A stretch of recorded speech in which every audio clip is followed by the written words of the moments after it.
Zach knee neighbor, Ethan Slaughter. August Wise. August is accompanied by his mom, Mary Moore, and his dad, Kent Wise. August has been in the band for 4 years and is the front ensemble. After graduation, he plans to major in pre-med to become a neurologist. He is undecided on which college to attend. August has been a member of HOSA for 3 years, 2 years as an officer. He's involved with the National Honor Society, senior delegates, winter drumline for 1 year, percussion ensemble for 3 years, and Mu Alpha Theta. August would like to thank Kayla Martinez for being the best friend, Jacob Littner, Linda Harms, Dan The Rock Pulala, and his parents for supporting him through his high school career, August Wise. Up next, Kelly Wolfeld. Kelly is accompanied by her grandma, Mary Eckert. Kelly has been in the band for 4 years and plays the flute. After graduation, she plans on attending Truman State University to attain a nursing degree. Kelly is also a member of the Windward Choir, Mu Alpha Theta, and publications. Kelly would like to thank her grandma, her friends, and family, Zach knee neighbor, Paul Allemeyer, and the flutes. Leah, Carolyn, Devin, Kristen, Sophie, Stephanie, Sandy, Elise, Emma, Emily, Corinne, Courtney, Sumi, and Candace. Kelly Wolfeld. Give it up for the best band in all the land, my friends.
Football all 4 years of high school as a right guard. After graduation, Ryan plans on attending college and major in athletic training and physical therapy. Ryan also throws the discus for Francis Howell North track and field team. He participates in National Honor Society, Knights of Excellence, and mentors. Ryan would also like to thank his mom and dad for everything they've done for him, Grandpa Ray and the coaches for helping him to become the man he is today. That is Ryan Gordon.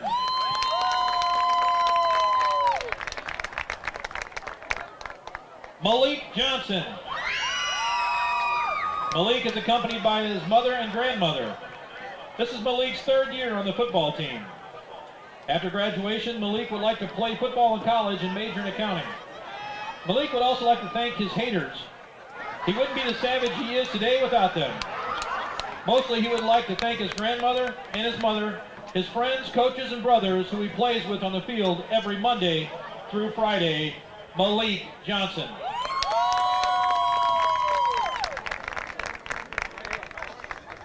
Tamarcus Lee. Tamarcus is accompanied by a football mom. This is Tamarcus' 1st year on the team, and he is nose guard. After graduation, Tamarcus would like to attend college, but is undecided on where. Tamarcus would also like to thank Coach Cruz, Coach Lott, and his parents, Tamarcus Lee.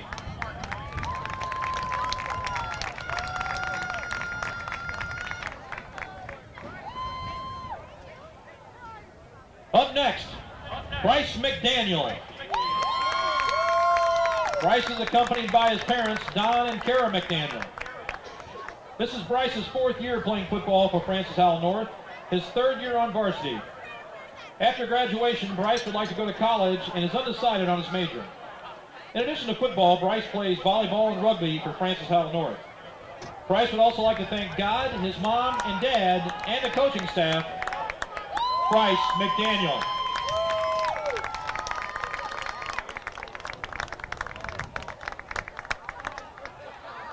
Continuing on, my friends, Sam Neely.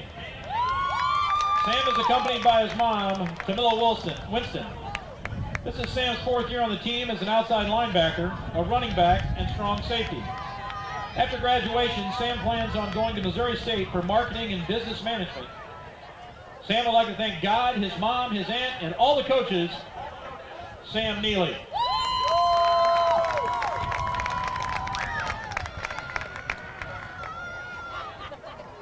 Adawale Ogunleye. There you go, Ogunleye. He's accompanied by his father, Baba Tunde. This is his 1st year on a football team, and he's a lineman. After graduation, he plans on attending college to study medicine. He would like to thank his family, teammates, coaches, and teachers. Adawale, I'm really sorry.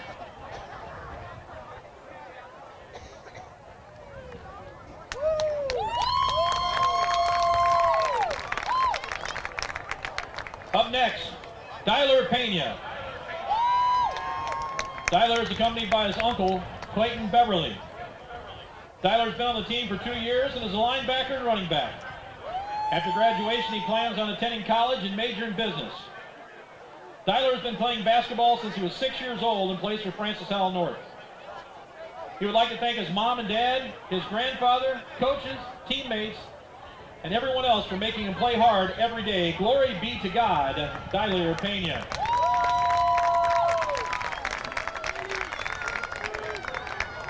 Chris Schneep. Chris is accompanied by his mom, Shelly Justice, and his brother, Jaden.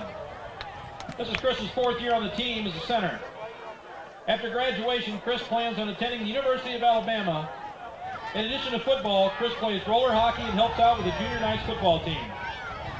Chris would like to thank his mom for making sure he is the best he can be, his dad for teaching him how to throw and catch a football, his grandparents, and Jaden for always supporting him no matter what. Chris Schneep.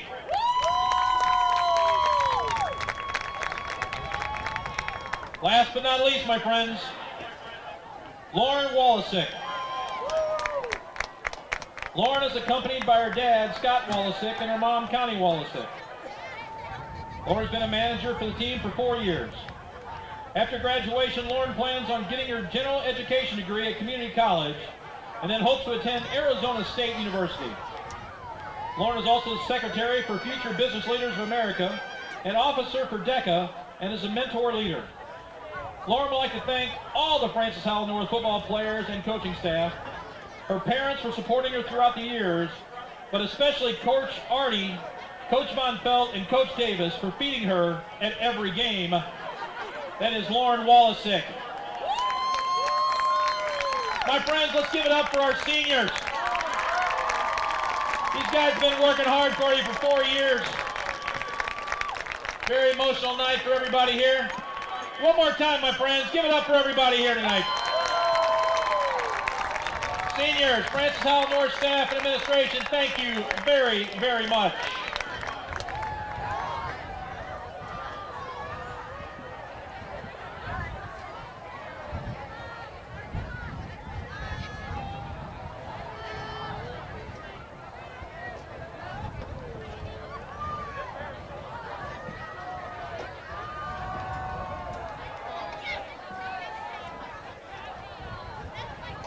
Hey folks, don't worry, we got a football game coming up.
very touchy.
welcome to Francis Howell North, home of your Knights.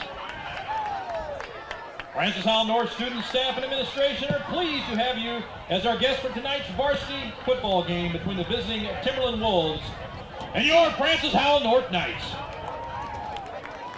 This athletic event is sanctioned by the Missouri State High Schools Activities Association, and as members of that organization, both schools agreed to abide by the regulations governing athletic competition for high schools in the state of Missouri, as well as to maintain the standards of sportsmanship required at these athletic contests. Tonight's contest will be officiated under the rules set forth by the National High School Federation, the governing body for high school interscholastic athletics.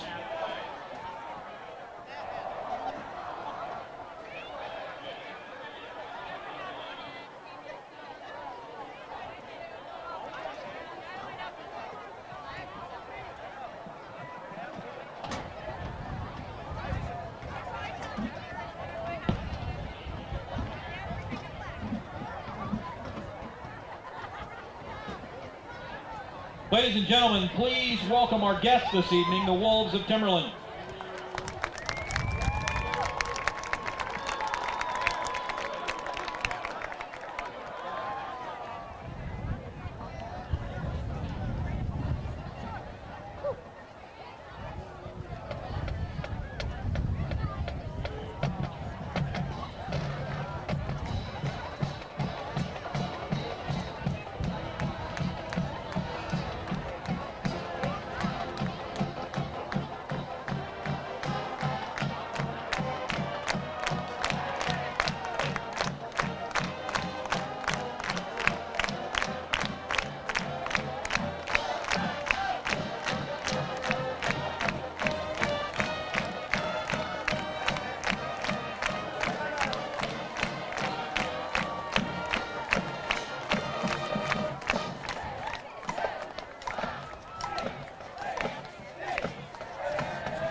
Ladies and gentlemen, are you ready?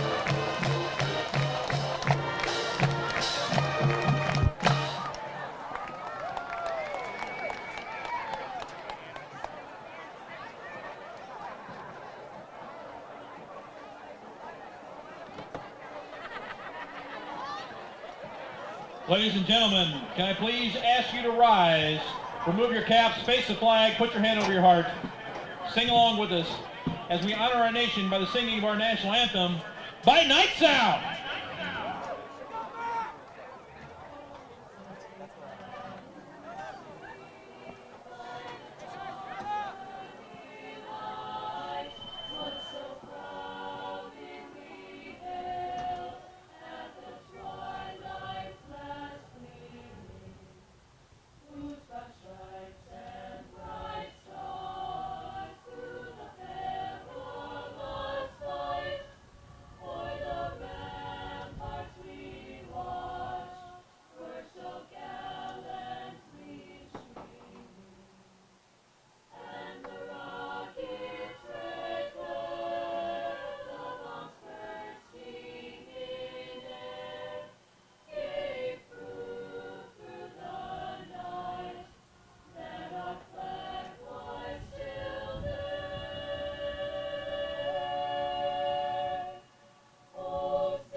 gentlemen, give it up for Night Sound! How awesome was that?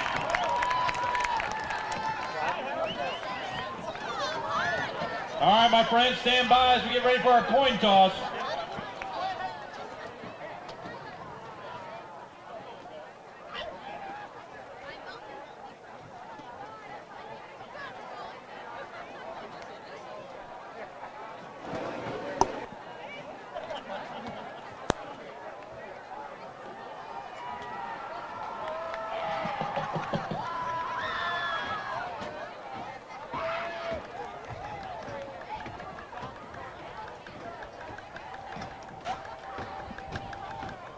Ladies and gentlemen, your officials for tonight's game: Brian Harris, Don Gonzalez, Don Jackson, Ray Blank, and Dale Wilcoxon.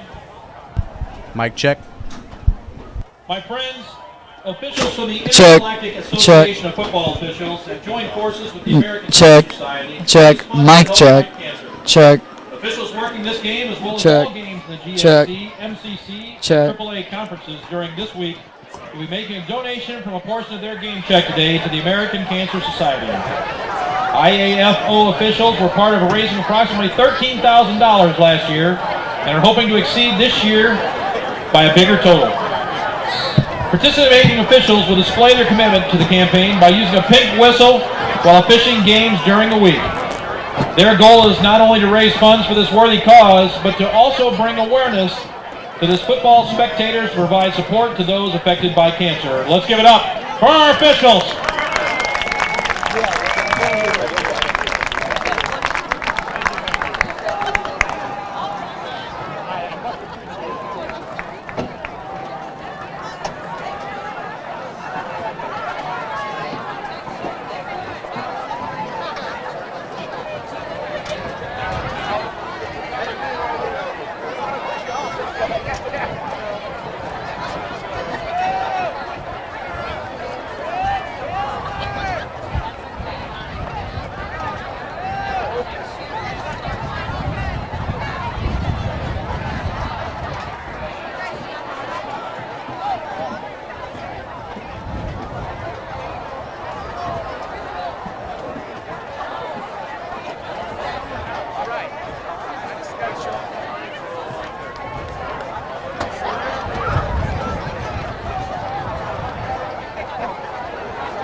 Good evening, folks. Welcome to Francis Howell North High School. I'm Jacob Lintner here with my co-announcer Dominic Hosher, bringing you tonight's action live from Francis Howell North.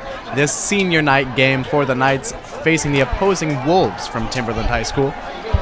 Dominic, what do you think this game is going to shape up as? I think it's going to be a high-scoring affair as both offenses have been extremely proficient this season.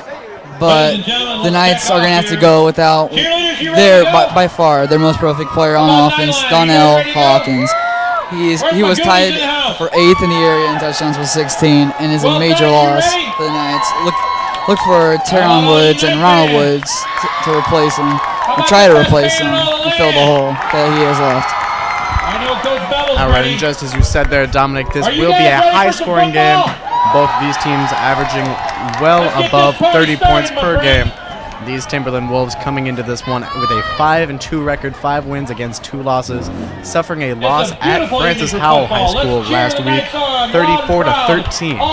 These Knights, of course, winning last week 49-28 over the Troy Buchanan Trojans in their homecoming game. Howell North on a 2-game winning streak, facing Timberland here. Both these teams with just 1 game to play after this one. And of course, as ever, it's an important game for playoff positioning as we get the first kickoff here from Patrick Coster. Taken up just short of the 40-yard line by the Wolves returnman, and this game is underway. Cody Bagby on the kick return.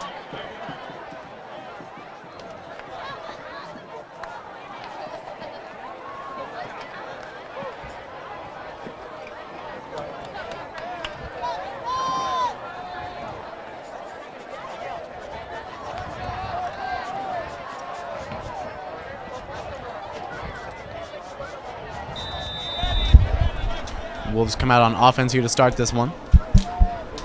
Playing from their own 38-yard line. Quarterback dropping back and is sacked. That's number 10, Sam Geely. Starting at quarterback for the Timberland Wolves and getting sacked there on this first play from scrimmage here in tonight's one. Brady Daniels with the ball, hammered in the backfield by Sam Neely, and also Jalen Armstrong. Let's go defense.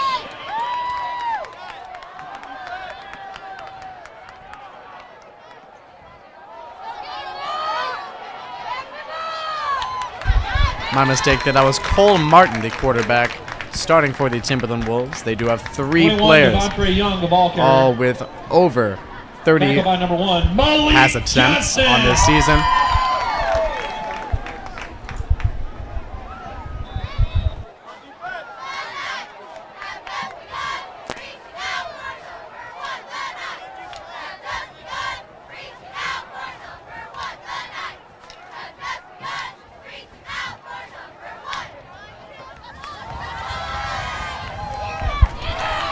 Run to the outside, just around the original line of scrimmage.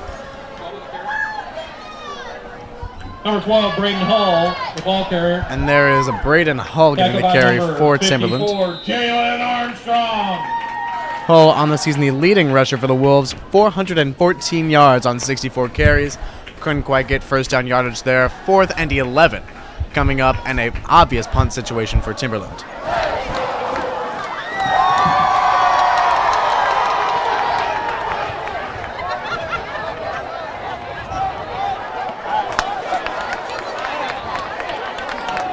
The Knights sitting in blitz and getting the sack on the first play of the game really changed the focus of that drive. I mean, they went to the ground, but it was a fantastic start for the Knights defense. And that's a start Howell North is going to have to get here in this one, losing at Timberland High School last season. It was a big loss, if my memory serves correct. Somewhere around 43-14 was the final score of that game. Knights going to have to come back here with a renewed sense of purpose on their last home game of the season. Run right up the middle for Howell North. Stephon Cameron, the ball carrier. And that is Stephon Cameron, who will certainly be in the mix trying to pick up the slack left by the absence of Donnell Hawkins, as you talked about earlier, Dominic.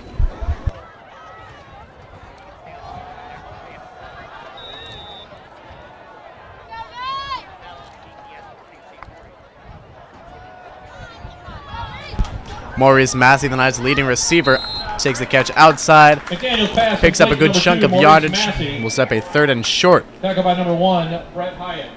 Massey on the season, 36 receptions for 546 yards coming into this matchup. Of course, adding that one right there, we have just about 9 minutes and 20 seconds remaining here this first quarter.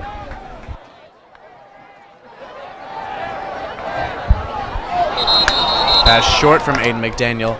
Couldn't quite get everything behind that one that he wanted to, just trying to loft it in there. Number 8, Connor Gallagher, brings up 4th down Throwing it for the Knights. in the direction of Connor Gallagher, who also serves as the Knights' backup quarterback, as he has done this season a few times. A quick 3 and out will set up a punting situation for Howell North.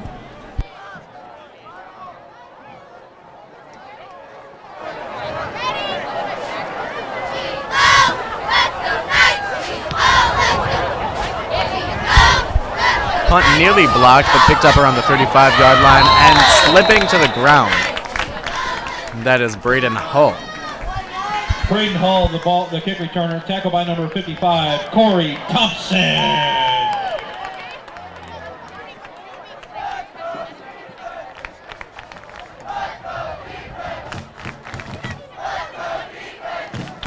An offensive show between both teams, but so far, both defenses have forced a 3 and out.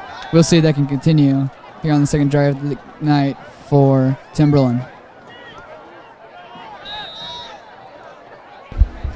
And if this trend does continue, more of a defensive battle, I think it could be in the favor of Howell North, playing not only on their home field, but with a very explosive offense. And there's an interception there. It looks like Maurice Massey in the secondary, and he makes a few defenders miss, taking it down deep inside Wolf territory. Great field position here for the Knights. Cole Martin pass intercepted by number 2, Maurice Massey.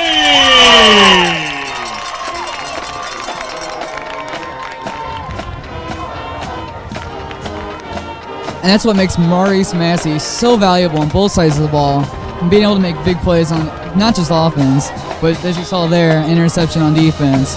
Big play there. Can the Knights take advantage? And this will be Aiden McDaniel with an empty backfield. Wide receivers and trips to the right. One man out wide each side. Drops back one step. He takes it up the middle on a quarterback keeper. Looks like maybe a designed play. Gets just about a yard or two.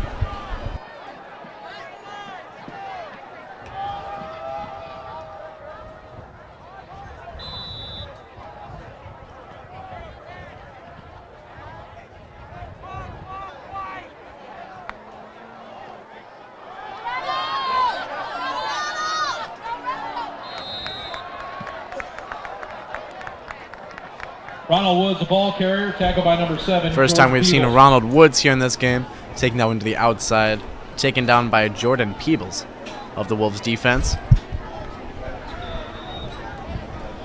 3rd down and 6 yards to go here from the opposing 26-yard line.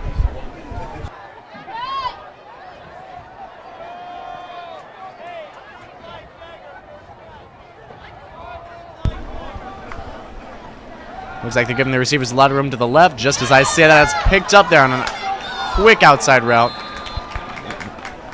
Ronald Woods again on the offense. McDaniel's pass complete to number 10, Ronald Woods. It doesn't look like Woods gets it quite far enough, though. Tackle by number 35. A 4th down and short. Knights playing with a 3rd-string kicker right now. What are we going to do, Knight fans? James Wershing, the Knights' usual guy, is out this season with an injured ligament in his right leg, his kicking leg. They also have the backup Thomas Hippa, a foreign exchange student from Finland, who has had a few accuracy problems on this season, leaving them to go with the freshman Patrick Koster. Not trusting the kicking game, going against the Knights there. Stephon Cameron trying to run it right up the middle. Could not get it. By number 30, Jason Arndt. Turnover on downs here for Howell North, after what seemed to be such a promising drive off of the interception by Maurice Massey.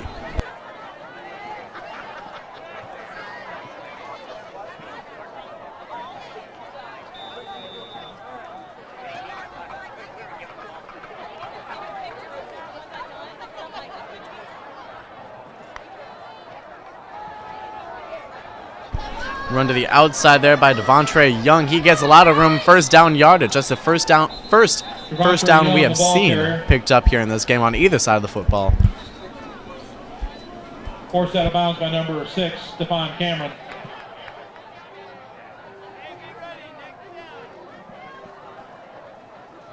Also assisting number 4, Sam Neely.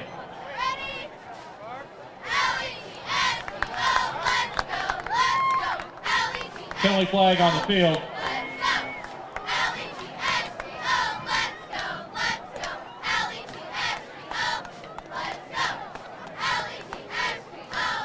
That's holding against the Wolves.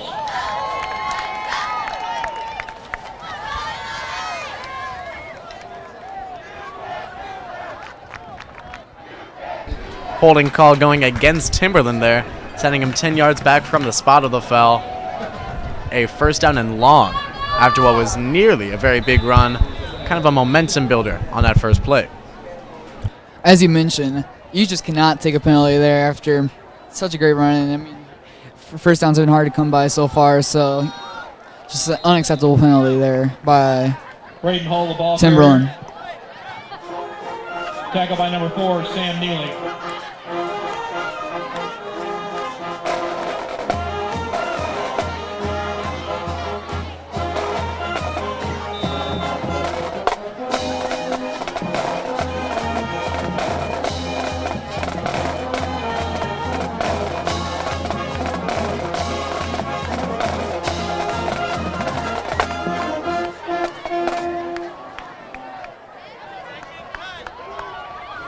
Second down and 18 yards to go as the clock ticks around 6 minutes here in the first quarter. Bullet pass, bobbled and caught on the outside.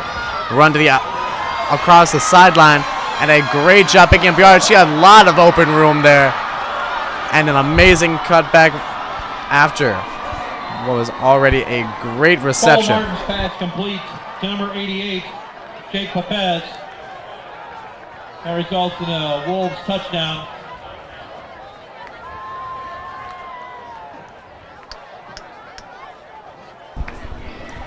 That one caught by Jake Papez for the long touchdown.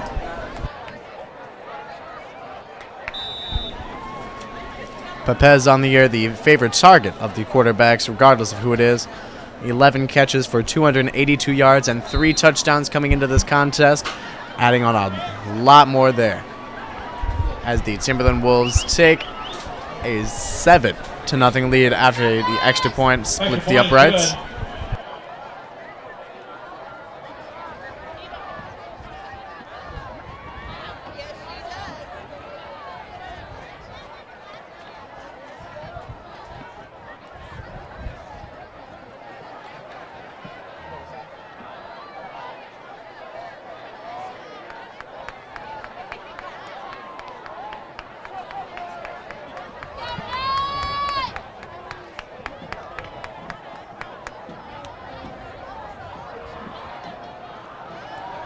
That play was just built for a small gain, maybe a first down, but great blocking down the field by the Wolves leads to a long touchdown for the leading receiver of the Timberland Wolves, Papez.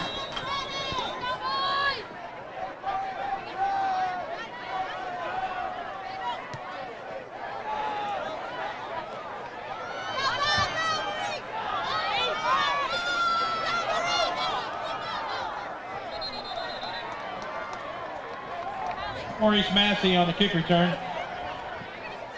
Forced out of bounds by number 23, Josh Queen.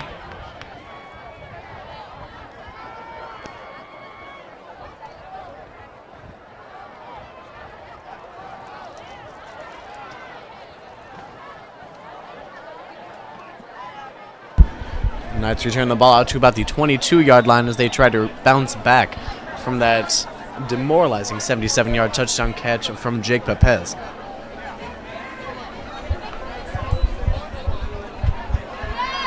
Ball handed up the middle. Looks like it went to Lake Rashad Wilson. Lake Rashad Wilson, the ball carrier. Wilson, just a freshman playing on varsity. He and players like Stephon Cameron, Ronald Woods, and Teron Woods all playing a running back by committee kind of approach here, trying to replace Donnell Hawkins. McDaniels drops back. He finds Maurice Massey open over the middle, but a little bit of a miscommunication.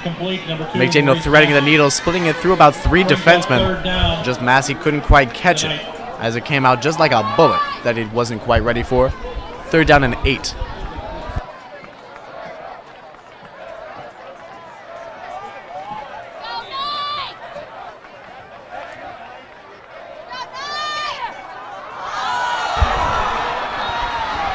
And McDaniel throwing, and it is picked off. Run back for a touchdown. McDaniel's pass intercepted by number 1, Brett Hyatt, results in a pick 6 for the Wolves.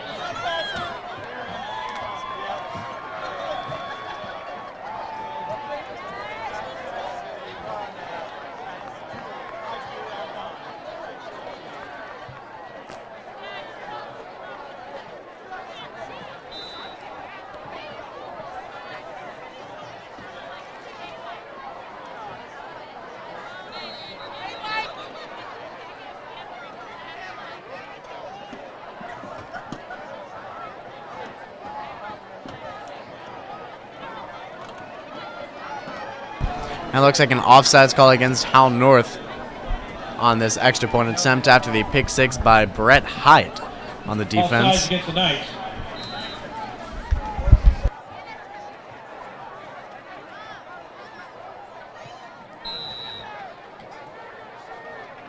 Extra point is good. That is Brett Hyatt's 4th interception of the season. He easily leads his team in interceptions and running that one back there, giving him a 14-0 advantage.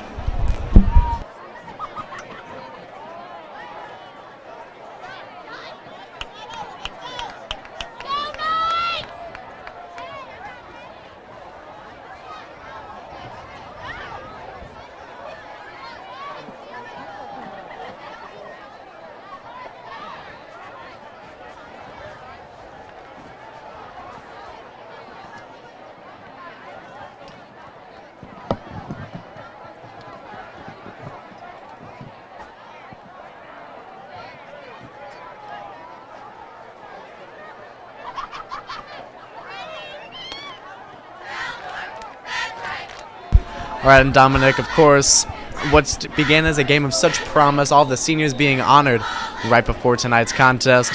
Now the stadium just seems very flat, especially here on this home side of the field. What do you think is the cause of this? Yeah, that pick six really took the air out of the Knights fan base, and Maurice Massey on the kick return. the offense is going to have to get that energy back from the crowd. And By number 23, Josh Queen. yeah.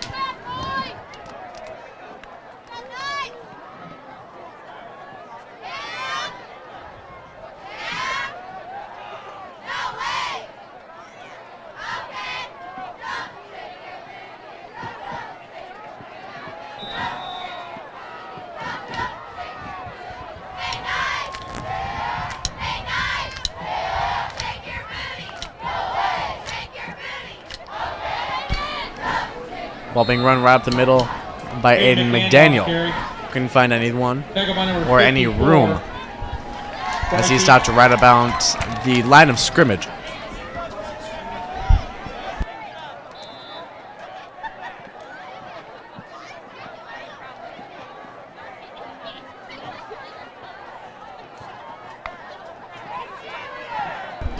Quick screen pass to Ronald Woods on the outside. He is tackled by 3 Wolf defenders, but gets a pretty good amount of yards. Number 21, Teron Woods, tackled by number 19, Seth Thompson.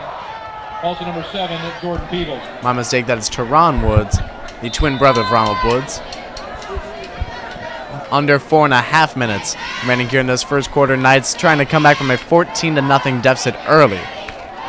Pass deep over the middle, and it's caught by Teron Woods. Diving defender just trips him up around that 10-yard line, but a big boost for Howell North. We're talking about getting this crowd right back into this game. A big play like that by Teron Woods can completely change the momentum in this game. Seth Thompson. And speaking of Teron Woods, he just limped right off the field, and he's in some discomfort on the sideline. That is not what the Knights want to see, already without one of their most perfect player, and Donnell Hawkins. Game must go on, though. Flags thrown, and it's offsides called against the Timberland Wolves. Set Howell North up with a 1st and goal from the 5-yard line.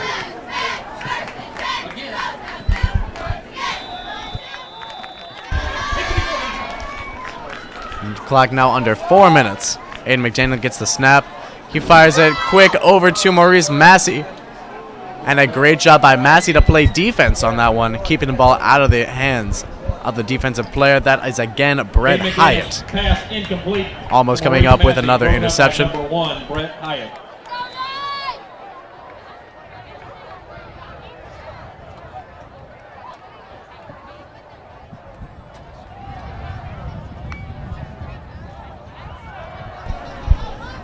Option play there.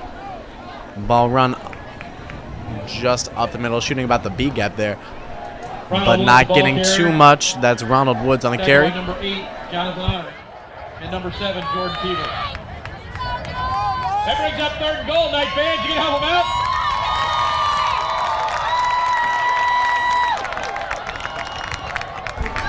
3rd and goal. Wildcat snap goes up the middle. That looks like Ronald Woods once again. Getting stopped right about at the goal line, and they're signaling 4th down. Knights have to go for it here. McDaniel, the ball carrier. Maybe look for a quarterback sneak or a fade to Maurice Massey. Look for one of those two. Maybe a run up the middle. We shall see. Knights going up into the huddle. 4th and goal from the 1-yard line, maybe even the half-yard line. Whistle blown early, and a timeout called by the Howell North Knights.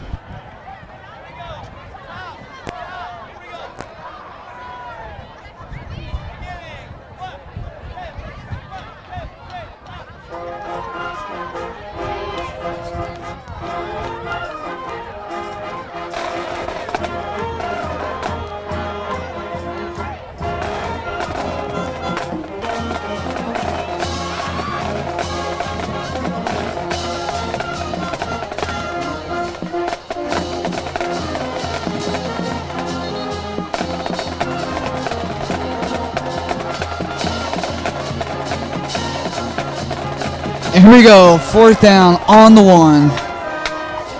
Can the Knights get in? Huge opportunity here. Get right back in this game. Knights trying to push the pile forward. They signal touchdown, and it is a score for the Howell North Knights here, converting on a huge 4th and goal.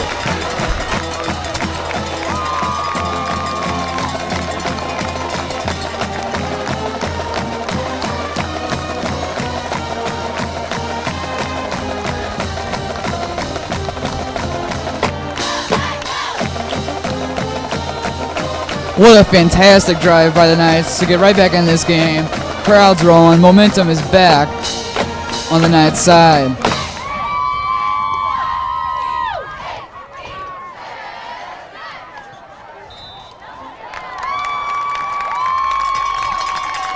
Knights touchdown scored by number 3, Aiden McDaniel. And there is Aiden McDaniel rushing for another touchdown this season. He now has 8 rushing touchdowns on the year, does McDaniel, giving his team a chance on the scoreboard here in tonight's contest.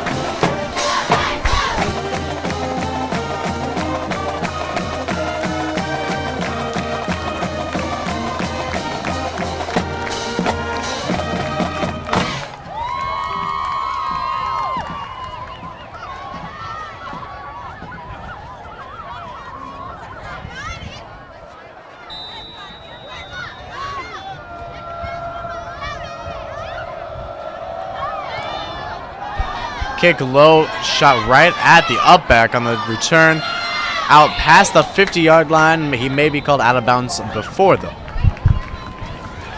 Not a great kickoff there for Coster, as he gives the Wolves great starting field position in this drive, trying to come back from a score from Howell North.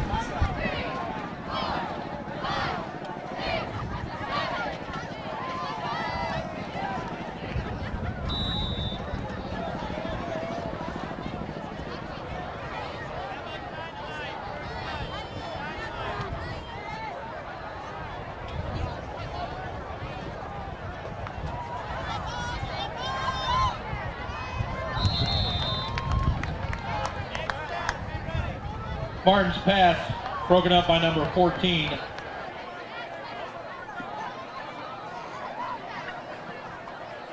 Martin's pass deflected by number 21, Teron Woods.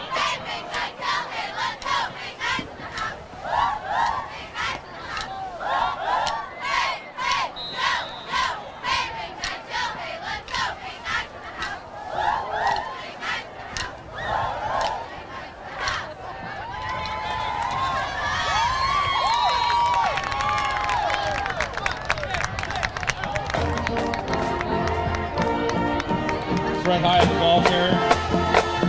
Tackle by number 54, Jalen Armstrong. 3rd down and 8 for the Wolves.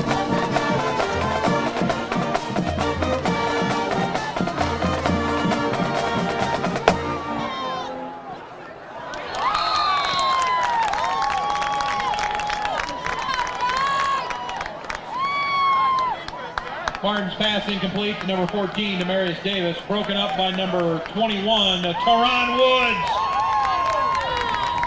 And that pass intended for Davis, incomplete 4th down there, forced the punt. Great play there to break it up by Tron Woods.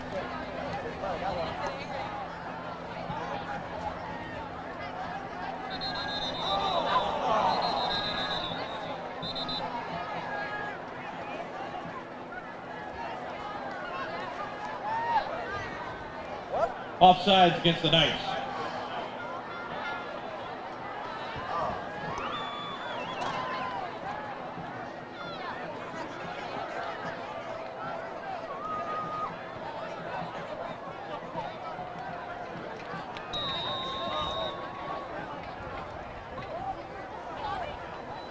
After an offsides by the Knights special teams. Good snap.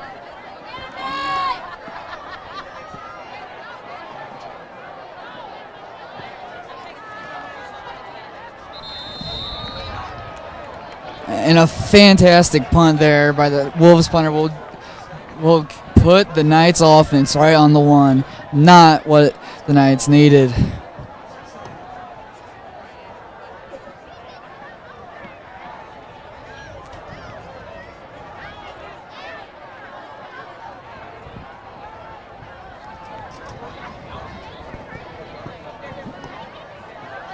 All right, Knight fans, we got to help them out now. All right, Jacob, how do the Knights get out of this hole starting on the one? Normally, especially in short yard situations, you like to run the ball, get that power run game going. But without Donnell Hawkins, their leading runner and leading total yard maker, I don't think the short run game is going to work too well. They did just what I was going to say. Get some motion, try to fool the defense. Ideally get him to jump off sides, but if you can't do that, type of gameplay going. Just to try to get out of this hole and then work to get down farther down the field with a deep passing game we all know the Knights do possess. And just as I say that, pretty deep pass intended for Malik Johnson slips right through his fingers and falls incomplete after another near interception. Intended for Malik Johnson, incomplete.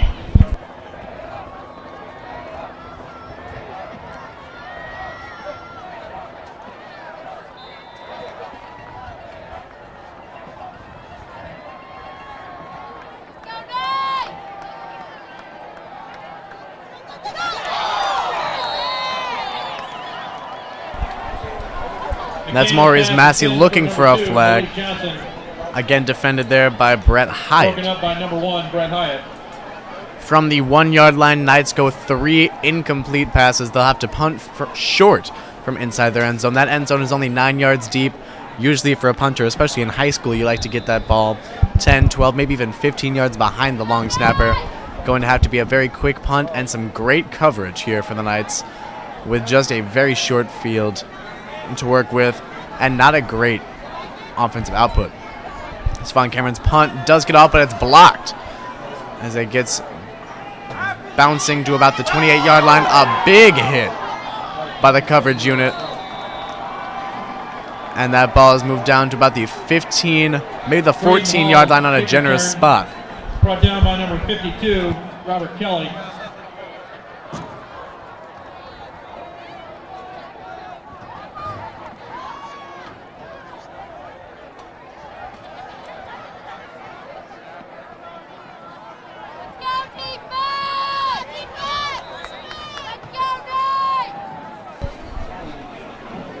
In the pistol formation here, wide receivers in motion for Timberland. Ball taken up the middle and bouncing outside is Devontre Young. Taken down by number 6, Stephon Cameron. Clock down now to 1 minute and 15 seconds.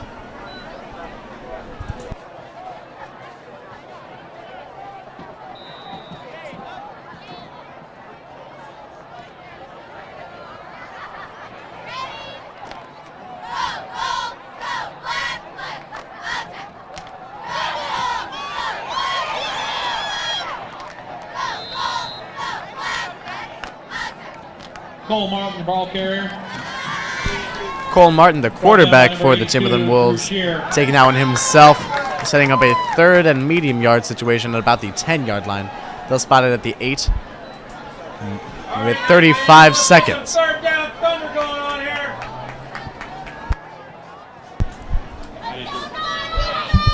Martin again set back deep, throws it over the middle and crossing route and a flag thrown at the goal line.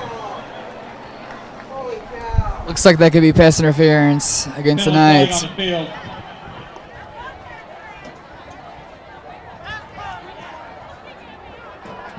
Pass interference against the Knights. Exactly.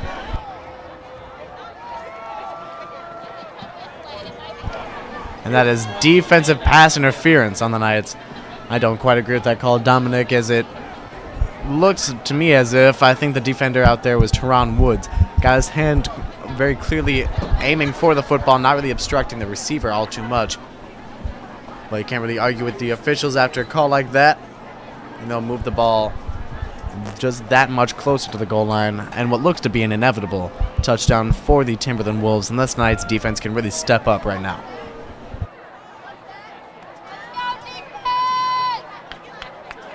All right, Knight fans, let's get some third down thunder going on. Come on, let's go, loud.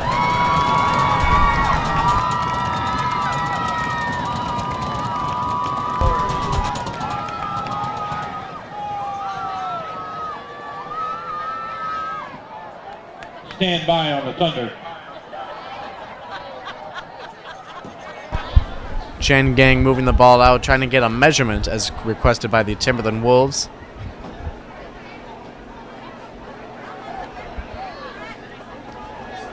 And it is just short of the first down. It'll be a third and maybe a foot or two.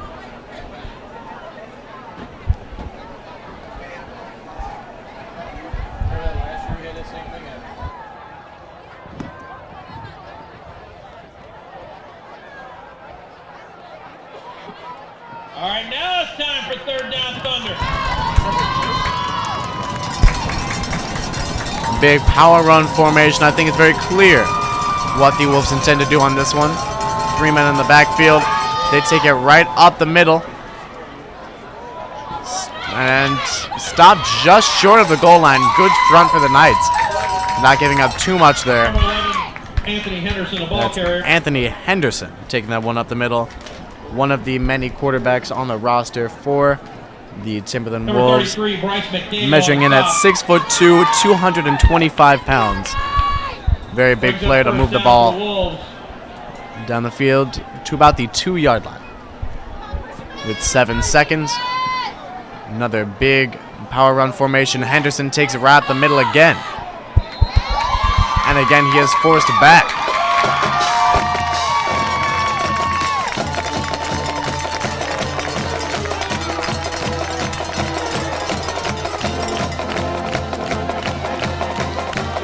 And that is the end of the first quarter. It's a close game.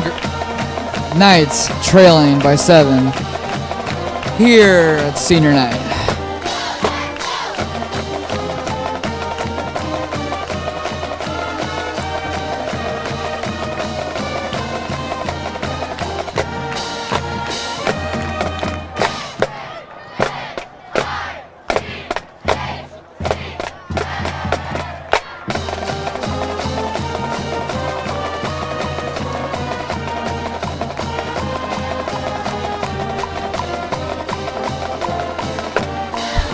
And Dominic, that last play of the first quarter really shows what I think is a surprise to most people in this stadium. These Knights front 7 just doing a great job holding a very strong front against the much bigger offensive line for the Timberland Wolves. Their unit led by Daniel Ostrovsky and Bryce McDaniel, amongst others, doing a great job holding up against especially the bigger quarterback, Anthony Henderson, coming in as a change of pace quarterback for the Wolves.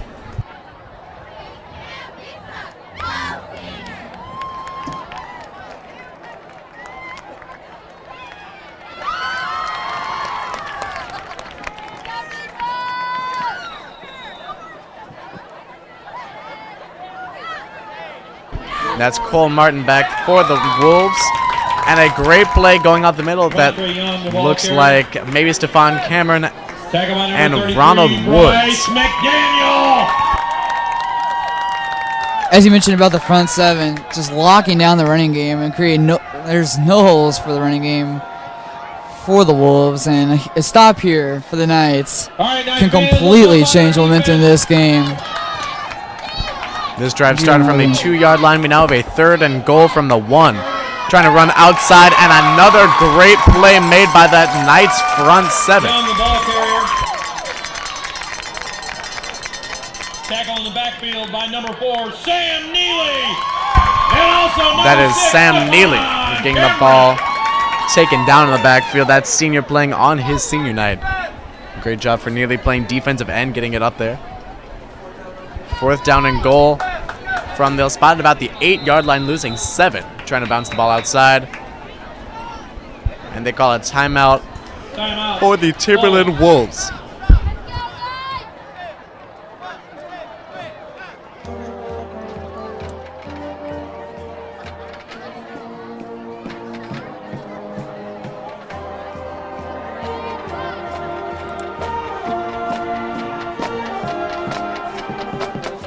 Seemingly no doubt that the Wolves will go in the air for this 4th down. Look for Jake Papez and Jonathan Honor to make a play on this crucial 4th down here in the start of the 2nd quarter. Exactly what you're saying. A bunch of 8s right there on the stat sheet that we're looking at. Number 88, Jake Papez, with already a touchdown scored in this game on a 77-yard catch early there in the 1st quarter. And number 8, Jonathan Honor, who has 6 touchdowns scored on this season, leading the team in that category. Timberland going for it here on 4th down. They have wide receivers in twins to the left, 1 man out by himself to the right in the pistol formation. We need some help right now. Big stop. Looks like a bad snap. Ball thrown up into the end zone, and no flag thrown. Great job there for Maurice Massey, making the play against what looks like Jake Pappas there on the outside, just as you said there, Dominic. Great job for the Knights defense, taking a 1st and goal from the 2 and turning it into a turnover on downs from the 8. Ladies and gentlemen, while I got a second, you know, there's some folks on this team that hardly ever get their name announced. I want to give out a shout to our defensive line, nose guard, Dominic Raffaro, the Big O, Daniel Ostrowski, and defensive tackle, Jalen Armstrong.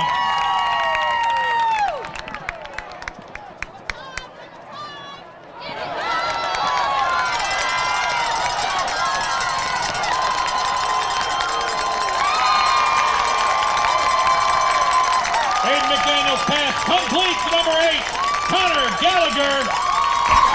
And that's Connor Gallagher making that huge catch and the great run after the catch to about the 46-yard line.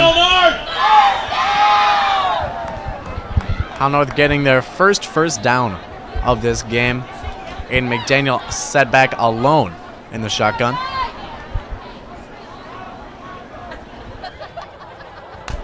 Four wide receivers to his left. They go an out route to Teron Woods. He went down earlier in the game after a huge catch.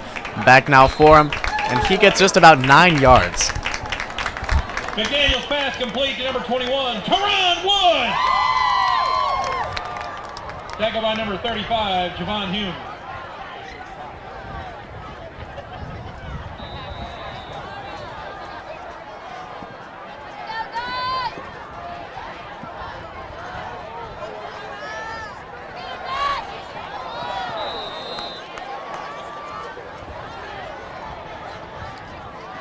McDaniel's pass batted down by number 54, Bryce Eaton.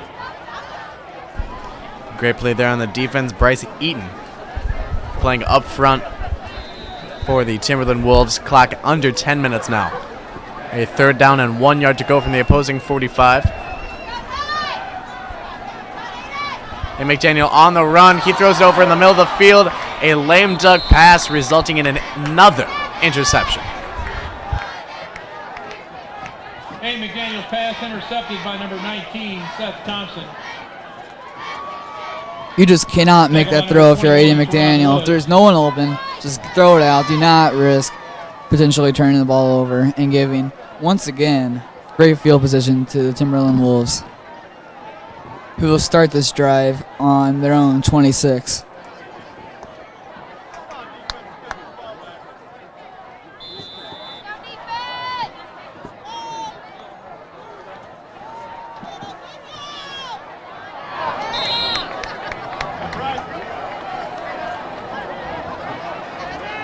10, Sam Geely, the ball carrier.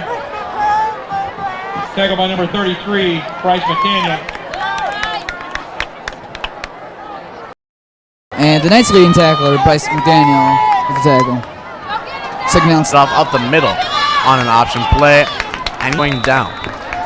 Geely, the ball carrier. The Timberland ball carrier. That's Sam Geely. Tackled by Sam Neely. Geely tackled by Neely as he runs up the middle.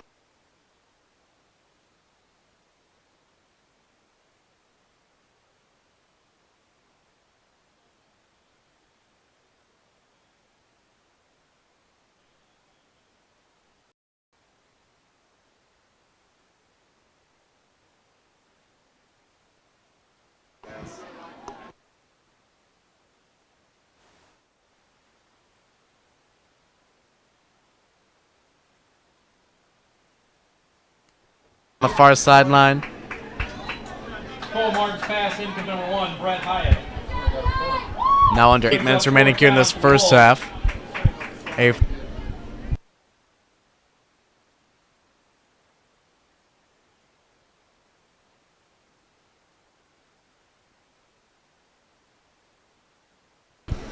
punt bounces again. The Knights don't pick it up. Last time that happened, they got set back at their own 1 yard line. And they'll spot it about the 25.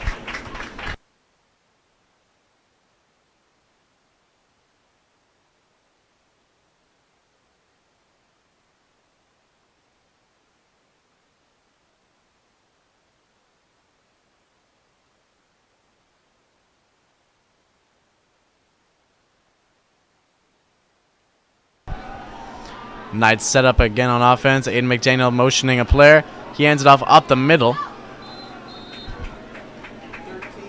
That's Lake Rashad Wilson getting the carry. Getting about 3 or 4 yards on first down. A respectable carry for him.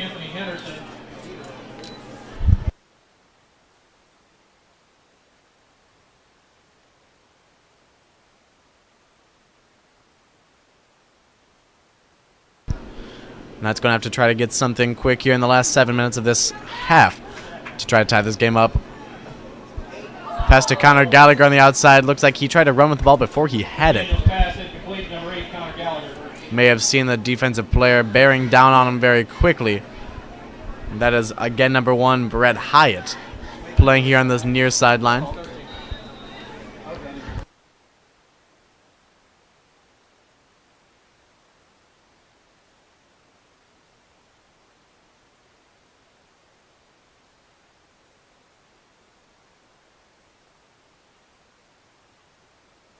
Connor Gallagher in motion. And it's another handoff, a counter run there for Teron Woods. He gets the first down and is forced out at about the 40-yard line. Great run there for Teron Woods on not just 1, not 2, but 3 fake handoffs. And that brings up another.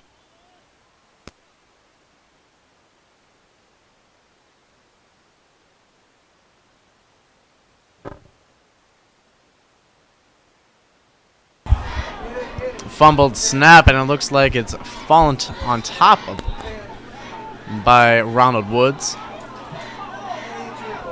Fumble on the snap.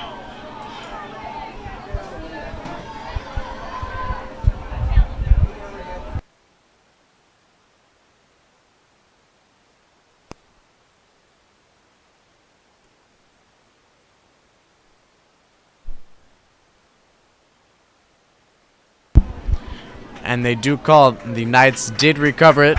Great job there by Ronald Woods, the player in motion, falling on top of that one.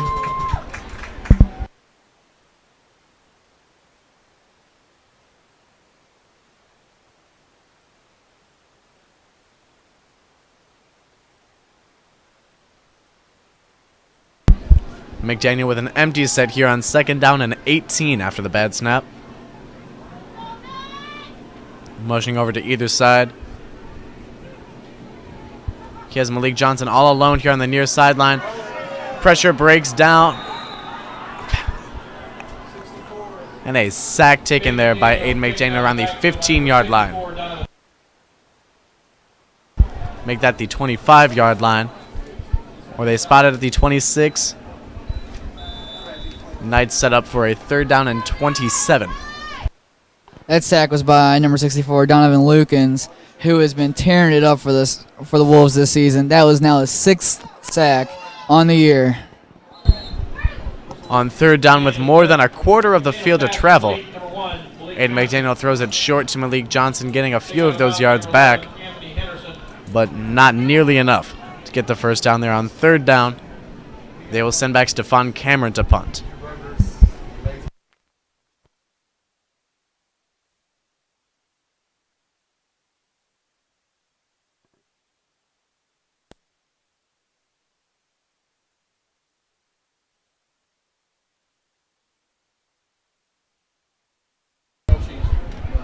Cameron, a nice spiraling punt to about the 40-yard line, falling on top of at about the 40, maybe at the 38.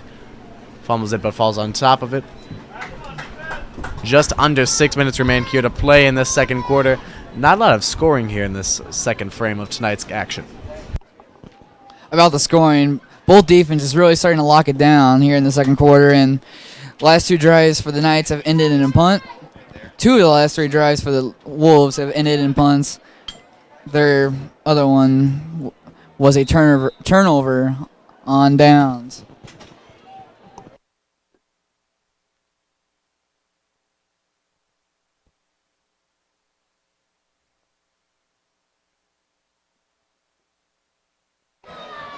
Laid flag there, and that'll likely go against the Knights, and again, be pass interference. Pass incomplete.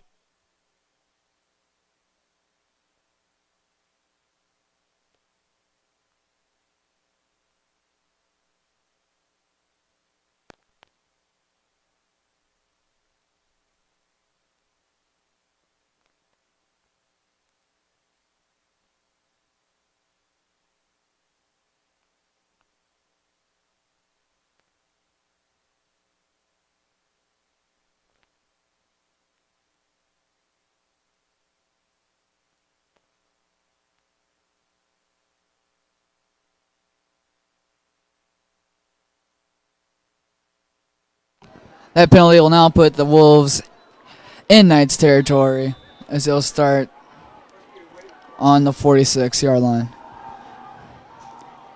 Suspect throw and the pass incomplete, almost picked, and it'll be 2nd down and 10 to go. As we now have 5 minutes and 48 seconds left here in the 1st half.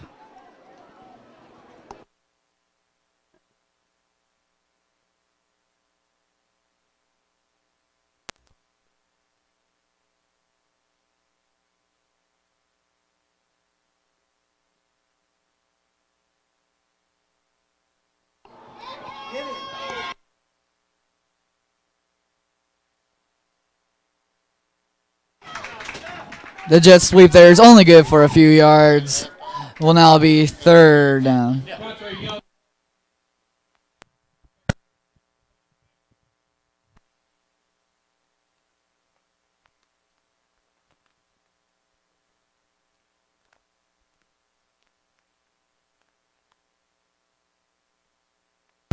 Third down and 8 coming up here for the Timberland Wolves.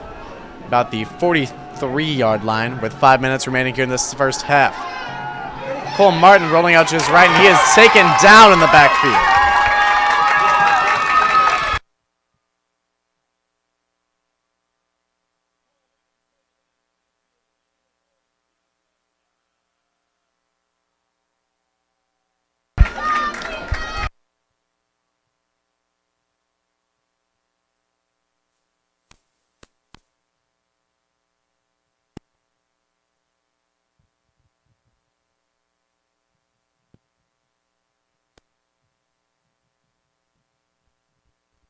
Sack there by Joshua Simmons. That is his 3rd sack on the season, and it is a huge one, as once again the Knights force another stop. Offense has to take advantage now. Haven't been able to the last couple drives. This one could really determine how the rest of this half plays out.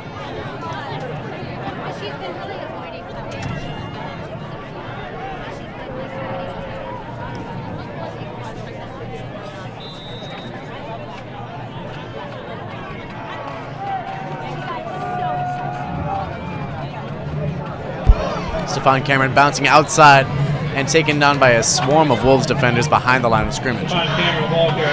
Just about 4 minutes remain here in this second quarter. Still a 14-7 lead by the defensive Wolves of Timberland.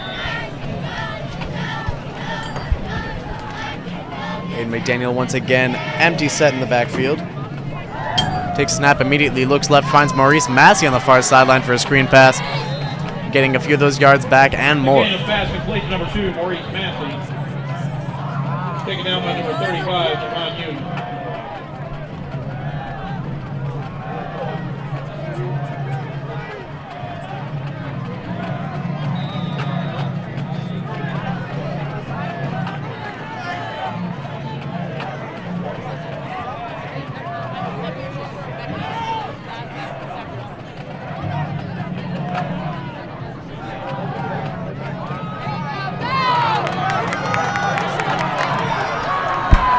And that's Ronald Woods taking the ball down the sideline. He breaks some tackles, side roping the sideline and out of bounds at about the 38-yard line. That could be this huge momentum boost the Knights need here late in this first half. Neither team has really been able to establish a running game so far here in the first half, but both have been relying on their air games to really get down the field, and there Ronald Woods making a huge play on third down to take it into Wolves territory. 1st and 10 on the 39 with 3 minutes and 15 seconds left here in the first half.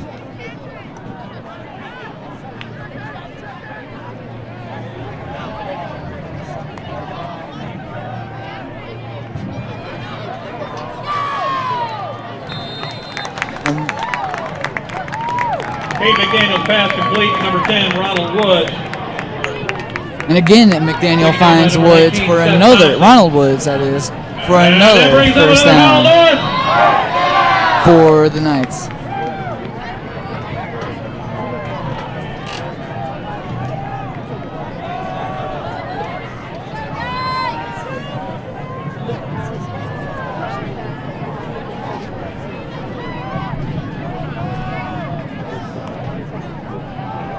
Snap from the 28. Again, rolls wide, throws it deep, and finds Ronald Woods down the field wide open. But he cannot bring it in. Pass incomplete, number 10, Huge opportunity there for the Knights, but it'll just have to be second down. That is a blow.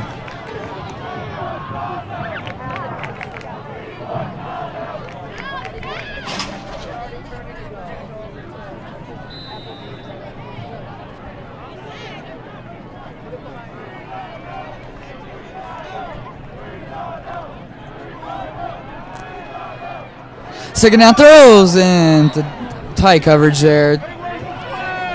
Intended for Connor Gallagher. Incomplete. It is now third down.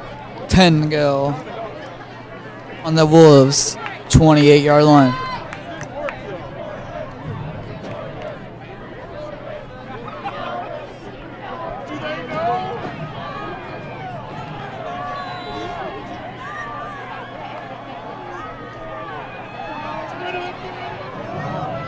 Daniel goes deep, and it's picked off on the 1.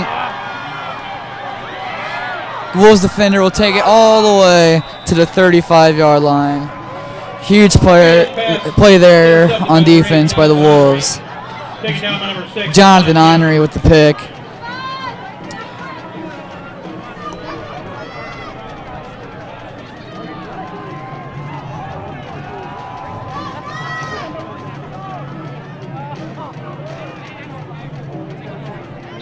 Went from having a wide open touchdown dropped to a pick on the 1. Huge momentum killer for the Knights.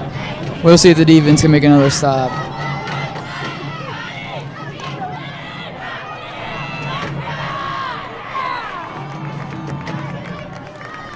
Brett Hyatt, the ball carrier. Tackled by number 21, Teron Woods. Brett Hyatt there for a good run up the middle for a first down. One of their first downs of the night on the ground.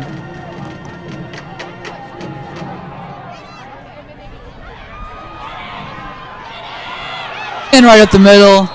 And another great run there by Brett Hyatt. Braden Hull, the ball carrier. My apologies. Braden Hull on the carry. Taken down by number 4, Sam Neely.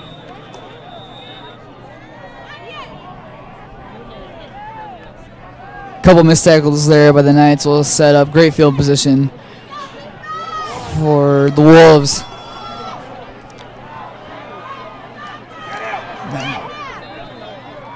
Brett Hyatt, the ball carrier. Again, the Wolves go to Hyatt, and as well, you'll get another first down. Wolves have really struggled on the ground so far this game, but he is starting to get some.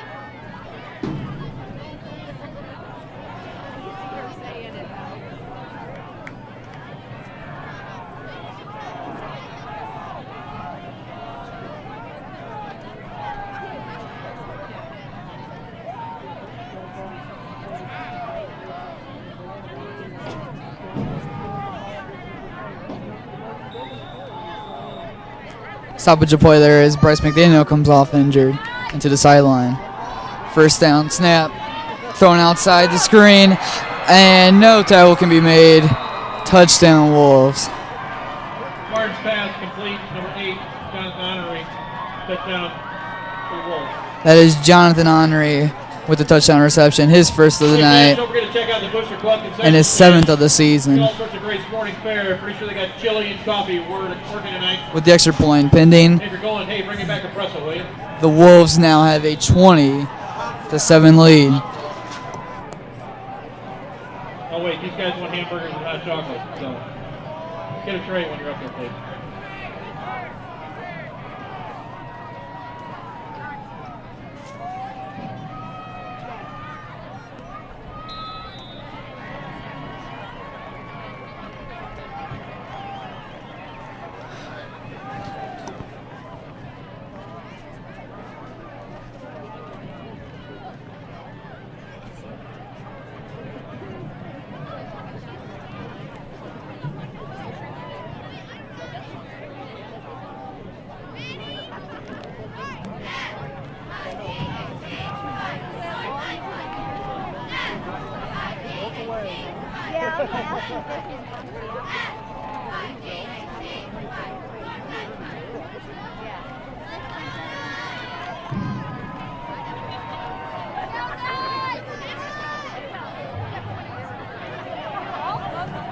You still with me, Knight fans?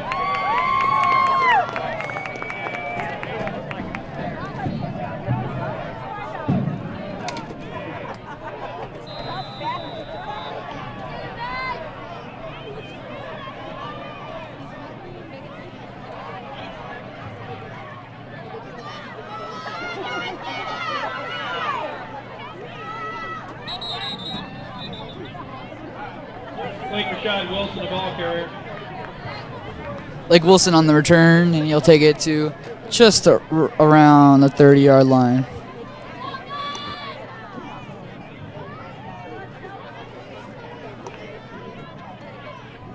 The Knights now have a minute and 20 seconds to try to get this momentum back on their side before they enter the half.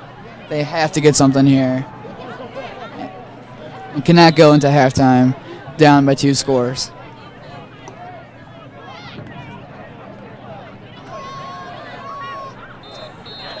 Stephon Cameron, the ball carrier.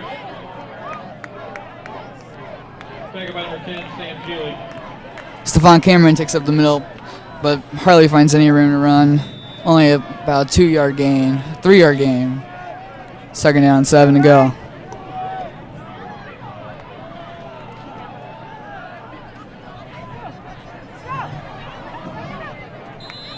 Cade McGinn is pass complete, number 21, Teron Woods. McDaniel finds Sean Woods quickly, and he'll get a first down. Taken down by number Now 19, 52 Seth seconds left. Knights here in 2-minute offense. And that brings up another Howell Lars.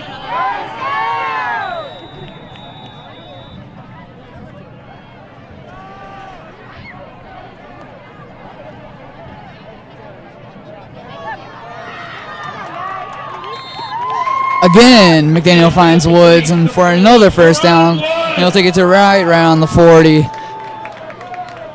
that also brings up another Howell North.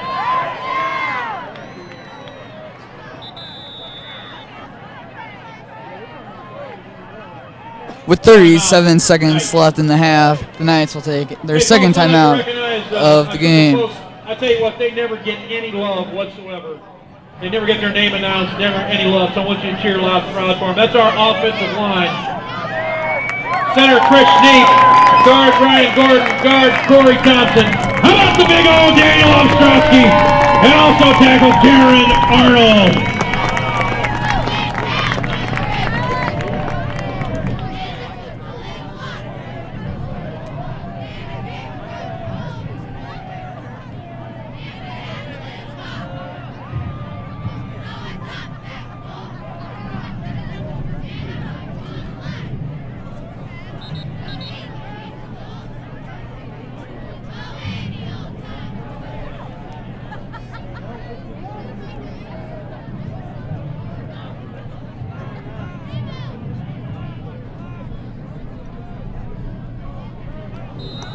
And here we go, first down on the 41. Coming across the middle is Ronald Woods, and the pass is intended for Ronald Woods. Just out of his grasp. Second down and 10.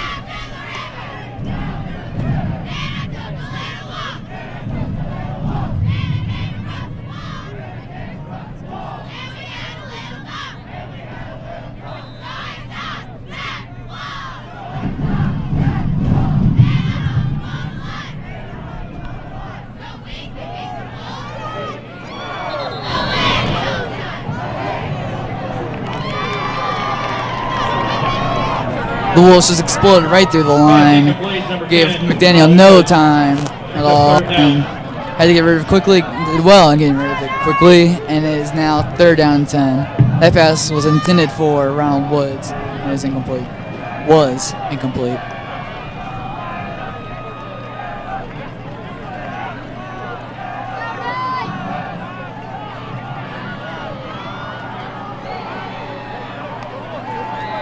Low in the backfield is McDaniel, third and 10. Right on the sideline, he'll find Malik Johnson, but that will not be enough for a first down. It'll be fourth and a couple yards to go. We'll see if the Knights go for it once again. McDaniel's pass complete to number 1, Malik Johnson. Timeout for the Knights.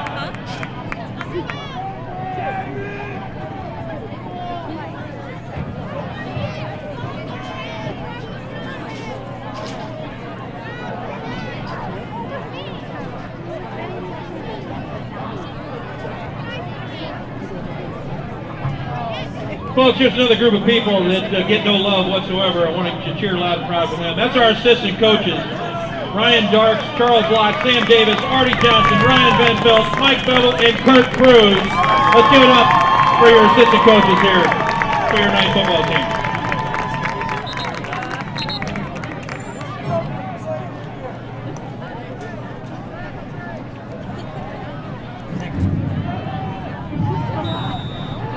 And here we go, fourth down and 4. McDaniel in the backfield with Stephon Cameron. Suspect throw. Quick out wide. And that is not going to be enough for a first down. Turnover on downs. And the Wolves will take possession right around the 35-yard line. That pass was once again intended for Ronald Woods.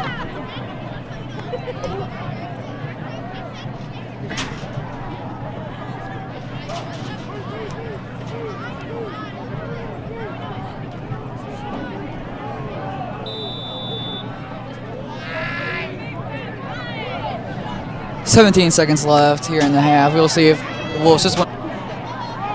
That's exactly what they're going to do. No running room there for the running back.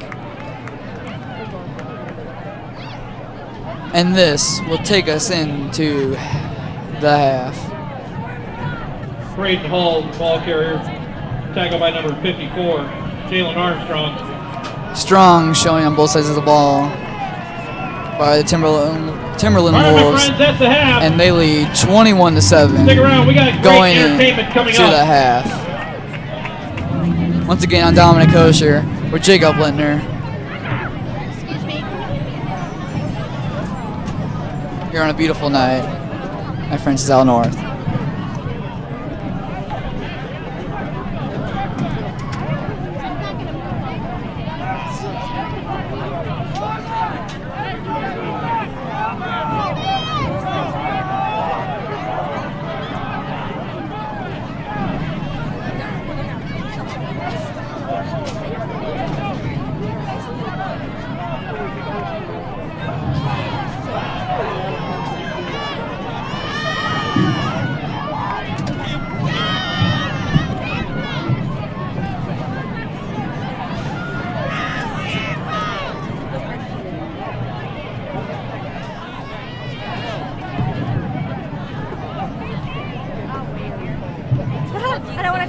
I'm already up here. I'll just wait.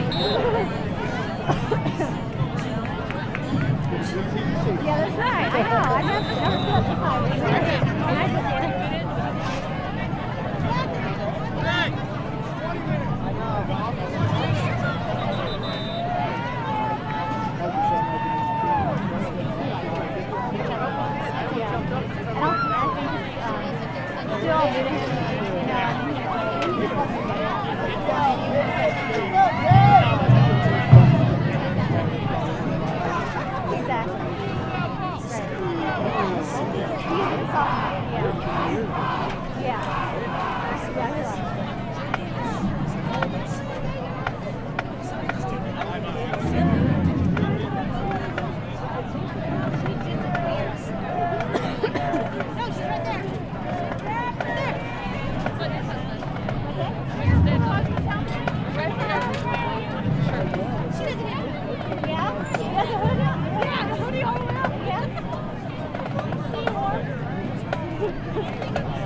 I know, but it's just the way the show works, right? They add a little bit to it.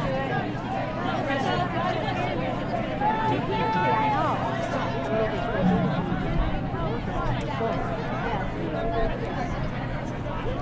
I know, it all comes together the last 8 weeks. It's good.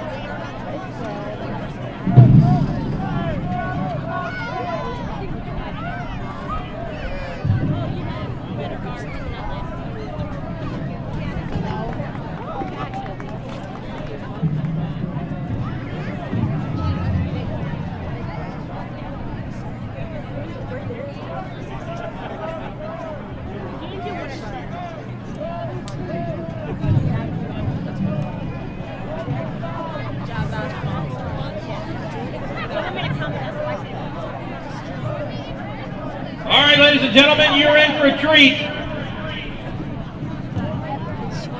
Let's give it up for the best band in all the land. Your Night Pride Marching Band!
time, my friends, it is your Varsity Nightline.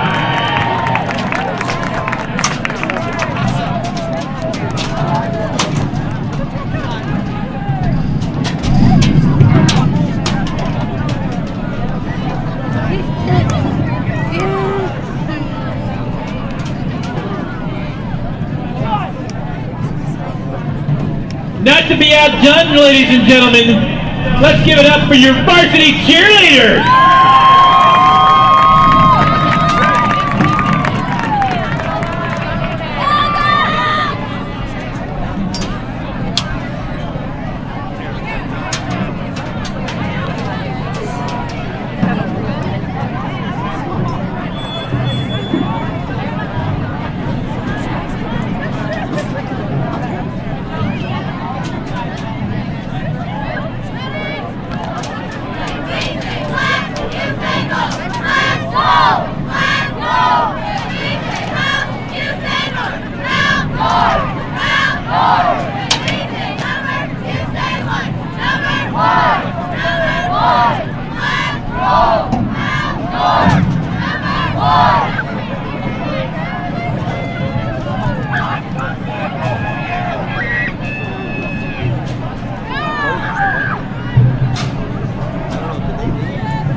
I'm sorry, ladies and gentlemen, we're having a little technical difficulties with our sound system, so cheerleaders, come on back. We're going to try to get that rectified. They're going to give you a performance after the game. How about giving it up for our cheerleaders, ladies and gentlemen?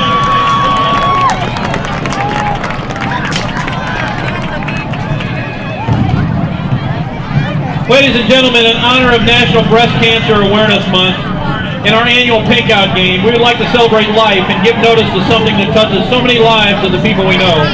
HOSA is a club for future health coverage professionals here at Howell North, whose mission is to help as many people as we can.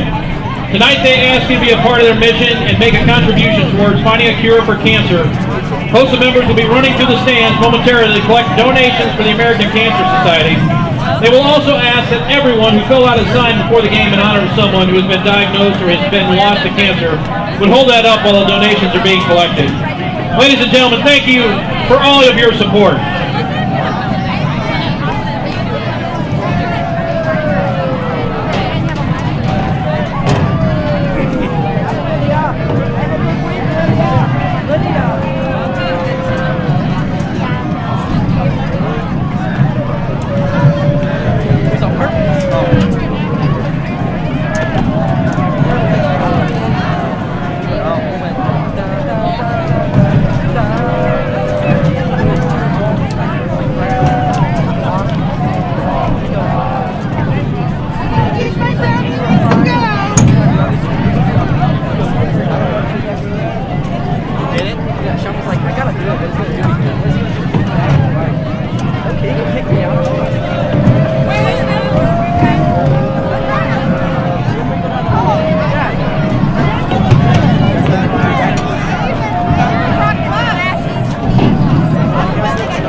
back to the start of the second half here tonight between the FHN North Knights and the Timberland Wolves. I am Dominic Osher, joined by Jacob Lindner.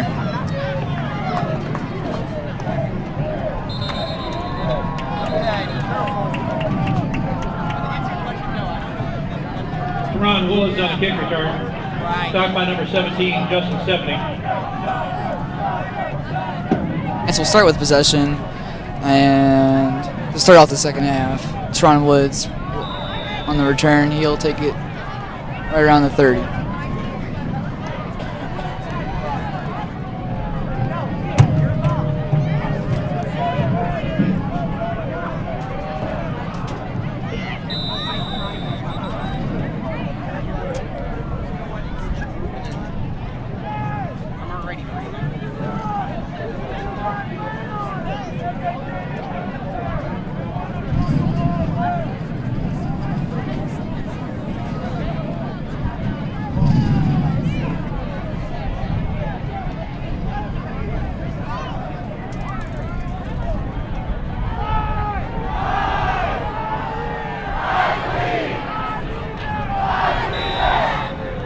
Too many men on the field tonight.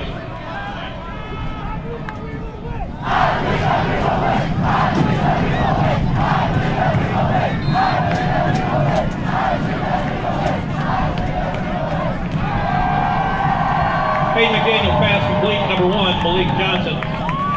Tackle by number 30, Jason Arndt. Malik Johnson with the reception there. He'll gain 5 yards. Now second down and 11.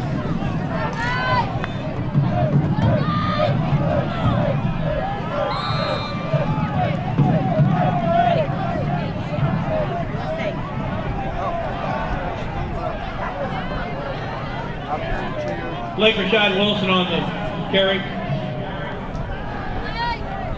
On second down, McDaniel gave it to Lake Wilson, who finds a little room to run right just like it was in the first half.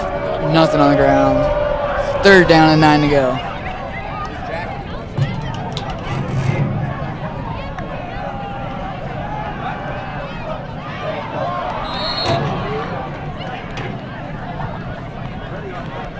Third down pass from McDaniel is nearly picked off by Brett Hyatt. Fourth down, 9. It'll be a 3 and out to start off the second half for the FHN North Knights offense.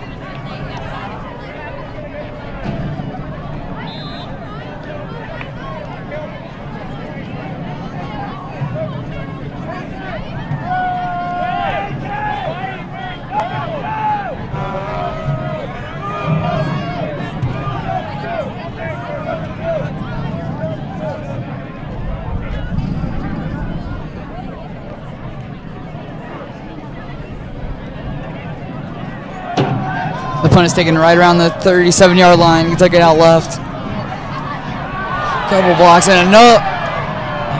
And the return will be right around the 46. Flag on the play right around the yard line. Looks like it'll be an illegal block in the back. And this will be coming back. And against the Wolves.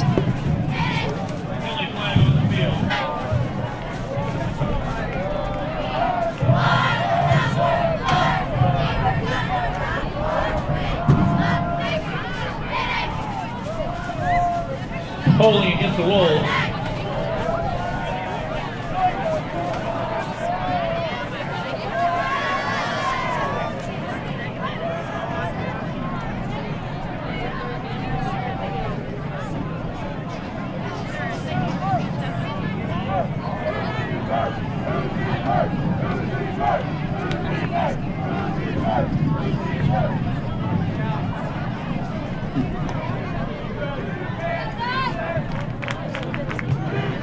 Correction, that was not a illegal block in the back on the return, rather a holding call against the Wolves.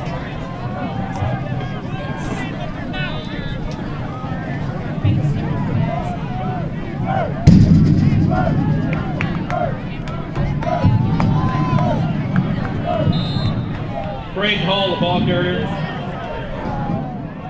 Taken by number 33, Bryce McDaniel. Also number 54, Jalen Armstrong.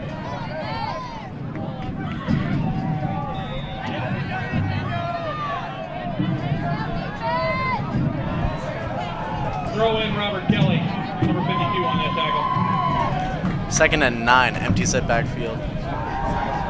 3-step drop, a deep pass off the middle of the field, and Maurice Massey couldn't quite come down with that one. Flying over the head of the receiver, looks like Grady Daniels. Incomplete, number 8, Jonathan Honorary. Broken up by number 2, Maurice Massey.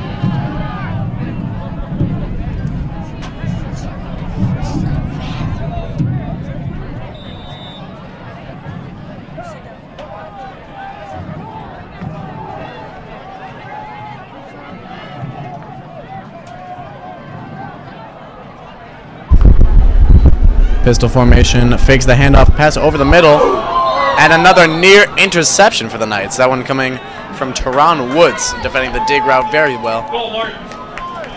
Now give us a 4th down and 9 after 2 incomplete passes, both of them nearly intercepted. Knights send back Maurice Massey to do the return work.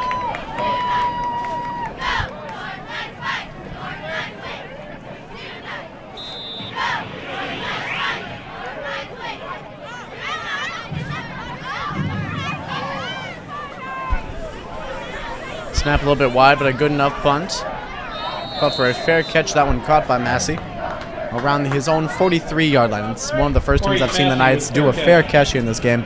A lot of the times just allowing the short punts to keep rolling. That's really giving them bad field position. Timberland Wolves doing a great job getting those high end-over-end punts that just keep rolling down the field. It's kicking the Knights back to even their own 1-yard line on such a punt earlier in tonight's contest. Back to the action at hand, though. 9 minutes and 43 seconds remain here in the third quarter as Aiden McDaniel goes back, empty backfield. Wide receivers 3 to his right, 2 to his left. 1-step drop, runs it right up the middle. You saw linebackers dropping back into a zone coverage. Decided to take advantage of that play and get about 4 or 5 yards on that one. This drive, Aiden McDaniel has to be more disciplined in the air. He's really been forcing ball into areas that you just cannot do, and really lucky only have 3 picks on the day. Now 2nd down and 6.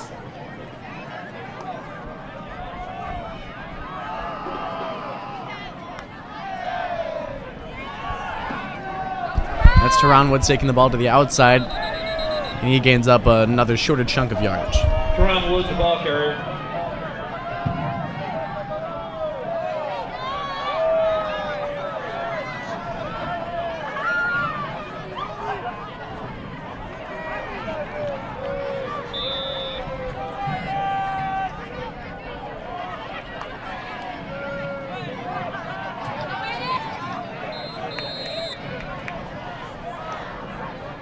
McDaniel keeps it for himself and will be just 1 yard short of the 1st down marker. 4th down, 1 yard to go.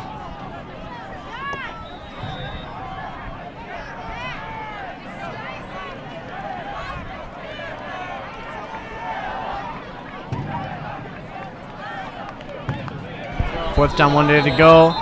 Defensive player jumping offsides, and that'll be a whistle. Penalty flag thrown. 5 yards on the offsides penalty gives the Knights a 1st down.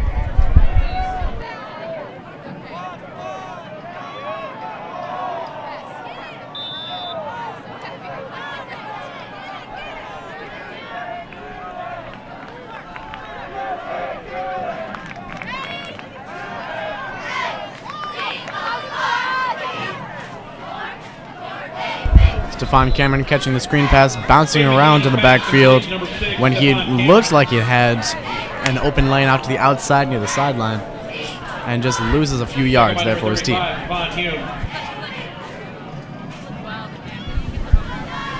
Knights offensive game plan led by Coach Brett Bevel. They like to do a lot of individual work. They claim their focus is to get the balls to their playmakers in space. That time Stephon Cameron had a lot of space. He just didn't know what to do with it and ended up losing about a yard on that one. Cameron now lines up next to Aiden McDaniel. Identifying no one open, feeling a little bit of pressure, throws it to the right side, and a great play by the linebacker in coverage. Setting up a 3rd down and about 11 yards.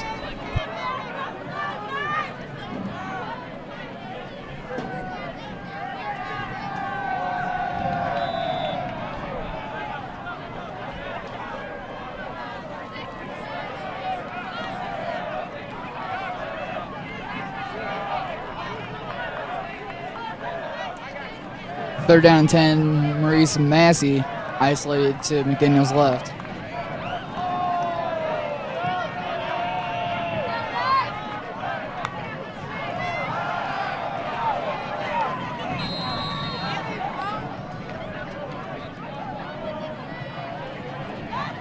McDaniel's pass tipped by number 54, Bryce Eaton.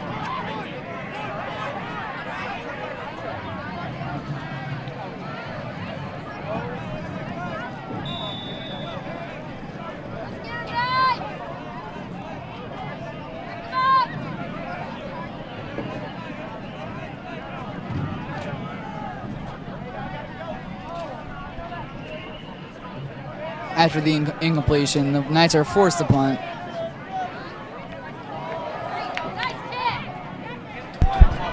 Very high punt there for Stephon Cameron. Maurice Massey, the first cover man down there, couldn't quite make the tackle. As we turn bound to about the 23-yard line with exactly 7 minutes left here in this third quarter. Braden Hull, ball carrier. Tackle by number 24, Tyler Pena.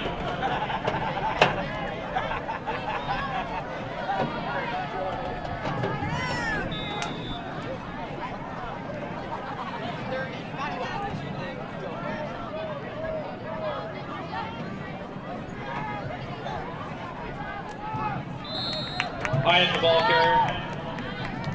Tackle by number 33, Bryce McDaniel. Knight fans, you still with me out there?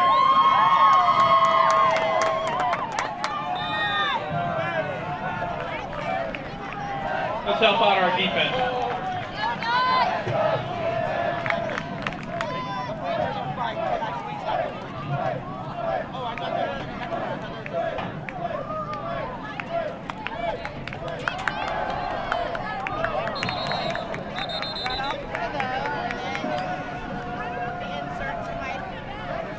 Martin's pass incomplete to number 1, Brett Hyatt.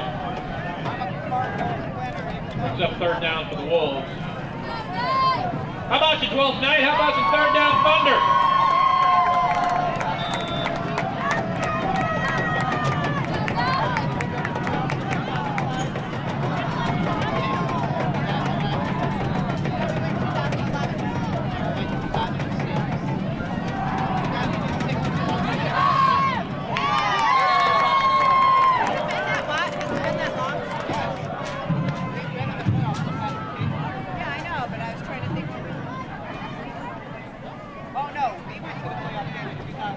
Hyatt, the ball carrier. Penalty flag on the field.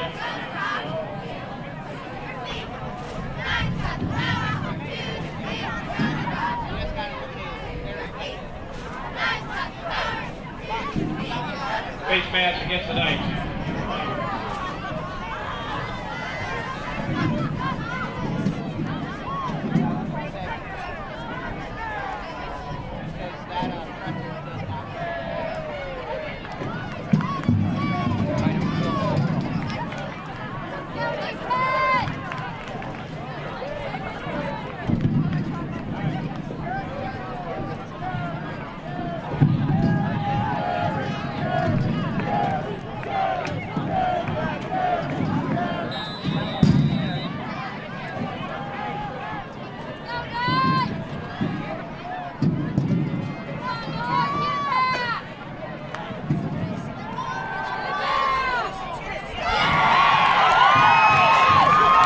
Maurice Massey with the interception about the 50-yard line. A flag thrown. Flag thrown about the 45-yard line by the back judge there. Exactly where you would see a flag on a block in the back or a holding call on that interception return. But Maurice Massey, without that flag, takes it all the way down to the 3-yard line. Intercepted by number 2, Maurice Massey. It looks like this one is coming back.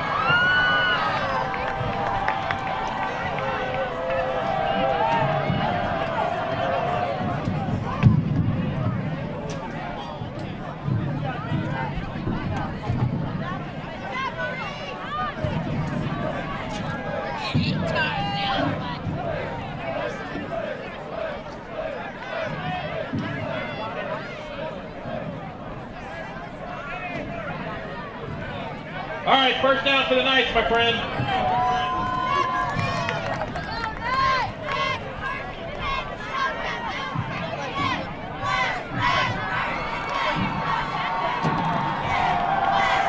The flag came after the pick, so the Knights will take possession here, right around their own 43-yard line. Another huge play on defense by Maurice Massey, second pick of the night.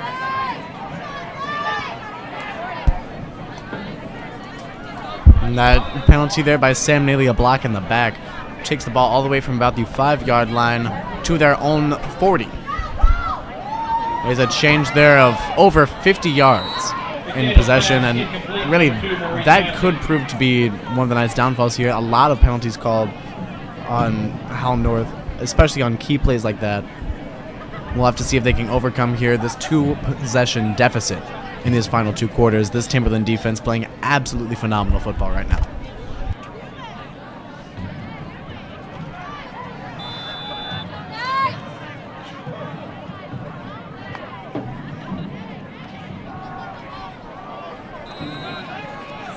Stephon Cameron, the ball carrier.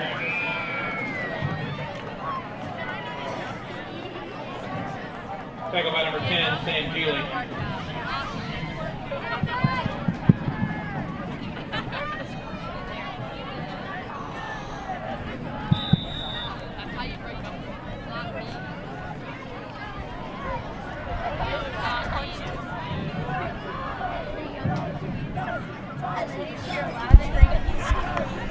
Knights take the ball here, 3rd and 11. Aiden McDaniel, the pass protection breaking down.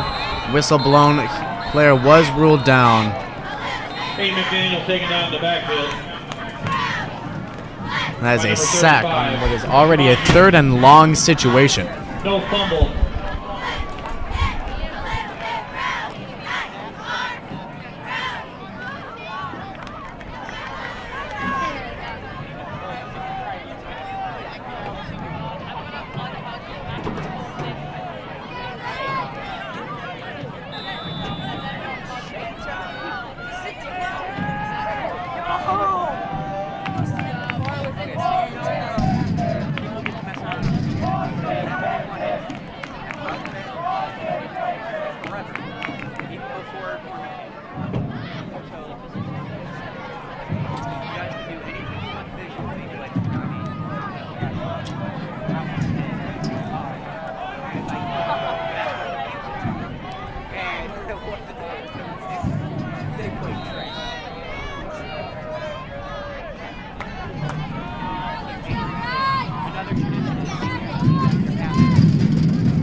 Run right up the middle, getting nothing. As we've talked about earlier in this game, the Knights front 7 just doing an outstanding job.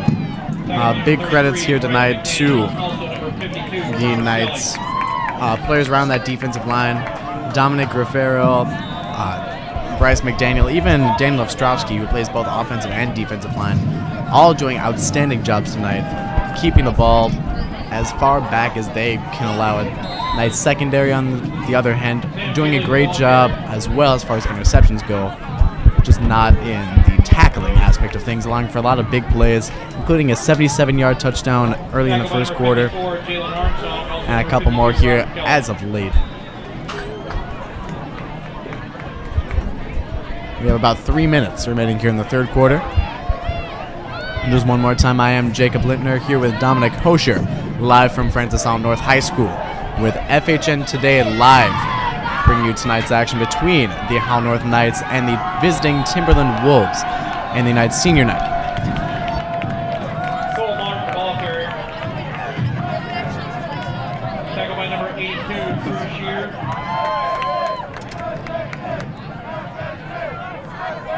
33, Bryce McDaniel, and also number 4, Sam Neely.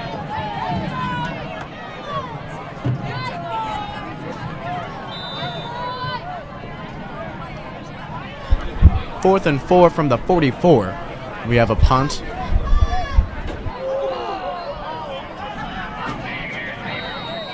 Fair caught by Maurice Massey, the Knights' return man, about the 25-yard line. They'll start there with 2 minutes and 18 seconds on the clock here in the third quarter, leaving just 14 minutes and 18 seconds total on the clock left in this game. Dominic, how do you see the rest of this one playing out for Howell North?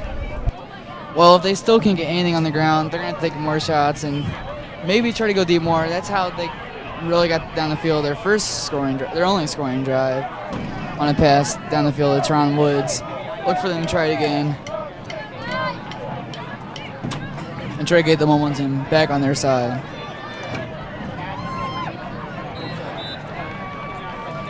As I say that, Aiden McDaniel has nowhere to go. Completely surrounded by Wolves and is taken down, sacked once again. Sam Bealey with the sack. And as you were saying there, Dominic, they really need to get that long passing game going. But the age-old saying, you can't throw the football when your quarterback's on his back. Aiden McDaniel really needs some protection up front so he can get some time to throw. And it's especially difficult once the Knights have become one-dimensional here in the second half. Pretty much every play is going to be Aiden McDaniel with one back, maybe even 0 backs in the backfield. Long snapper. I'm just trying to whale the ball down the field. We have a 3rd down and 20 yards to prove just how that worked for the Knights here in the second half. 0 touchdowns. They throw a dig route to Maurice Massey over the middle. He makes the catch just outside the hashes, gets back maybe those 10 yards that they lost on those 2 sacks. But it's really going to be up to the Knights to try to establish some semblance of a run game without their leading rusher, Donnell Hawkins, on the season. As you said, Hawkins was the Knights' entire running game. Without him, they've tried the committee tonight, but they haven't been able to get anything on the ground, which leads to having to focus on the air game, which the defense realizes, and leads to another rough drive for the Knights. There's a very high punt for Stephon Cameron. Gets a very friendly bounce, going about 10, maybe 11 extra yards down to the 38-yard line of the Timberland Wolves. That punt will go just about 37 yards total. A very good net gain on the punt for Stephon Cameron, setting the Wolves back, not in bad field position, but not anywhere that they could score on one play at least. Under 30 seconds remaining here in the third quarter. Sitting back, that is Cole Martin. Hard count doesn't draw any of the Knights off sides. Great job by the defensive player. That looks like it could be Joshua Simmons coming right around the edge and getting some contact on Martin as he throws the ball short and incomplete. There was a flag on the play as well, going right around the 40-yard line.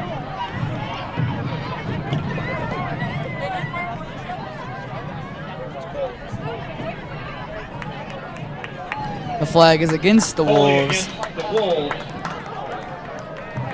They're called for holding, and they'll knock them back 10 yards. Throw a shout out to Yuri Takanaka for winning 6-0, 6-0 in individual sectional tennis this week. Yuri advances the MHSAA Now first state tournament and 20. and will compete on October 10th in Springfield, Missouri. Howell North is proud to have her represent our school and community at tennis state championships.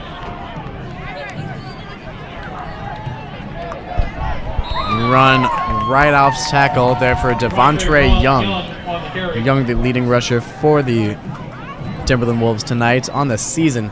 Second behind Braden Hull in both carries and yards, with 45 carries for 249 yards and 4 touchdowns on the season. He does lead in that last scoring category as time runs out here in the third quarter. We head to the fourth frame of tonight's action, 21-7. The Timberland Wolves lead on the road. I want to throw a big congrats out to our varsity softball team. They beat Parkway Central 9-1 for the district championship. My friends, we want to wish them luck as they advance to the sectionals, which is Wednesday, October 12th at 4 o'clock at Hazelwood West. How about a big round of applause for our softball team?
Pass lobbed over the middle, and a good defensive play there by Teron Woods. Hitting the receiver just after he has a chance to catch the football, not getting called for another pass interference call like he has twice before in tonight's game. Incomplete pass takes up only 5 seconds here to begin the fourth quarter as the Timberland Wolves face a 3rd down and 19 yards to go.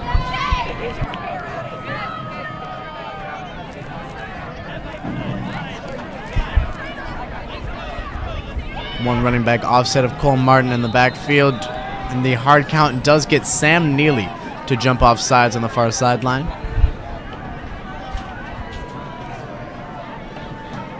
That call moves him 5 yards forward. 3rd down and 14 coming up.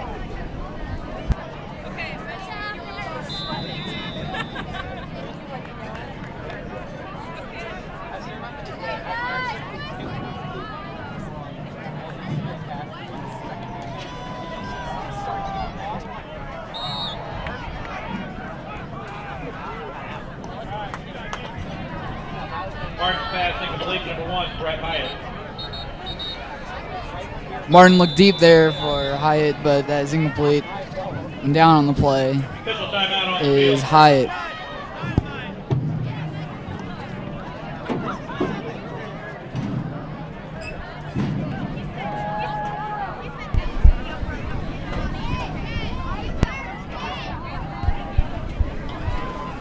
Brett Hyatt, the player down the field, just about the 40-yard line on your left side, right in the center of your screen.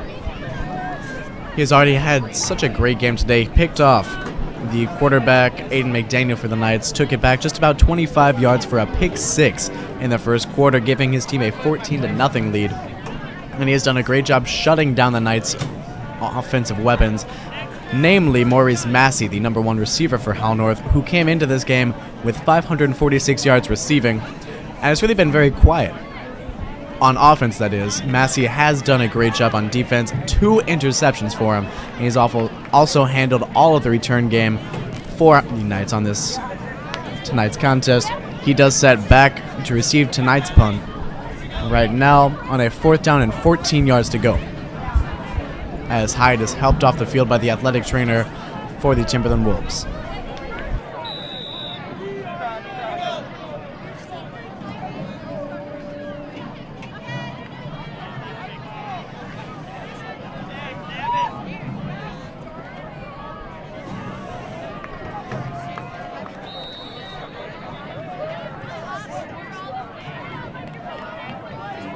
Night fans, you guys still with me out there? Let's get this party started right now. What do you say?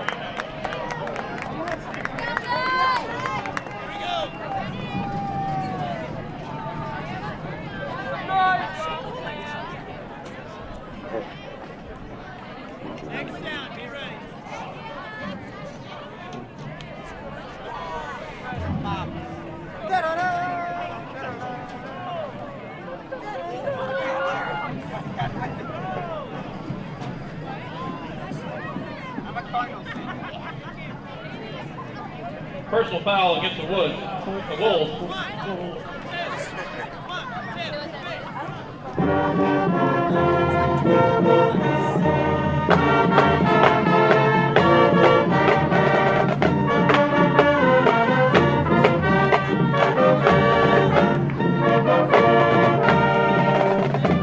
Looks like there's a flag on the play.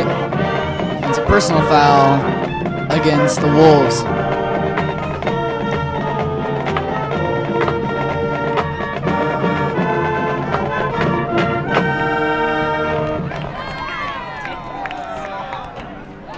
The Knights will start this possession right around the 35-yard line.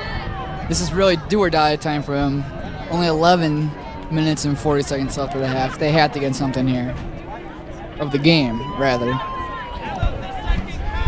And with this time drawing near to the end, Knights have ideally time for maybe 3, if they're lucky and get a few turnovers, maybe an onside kick, maybe could squeak out 4 possessions here in this fourth quarter. They need to score on at least 2 of those as they enter play at about their 34, 35-yard line.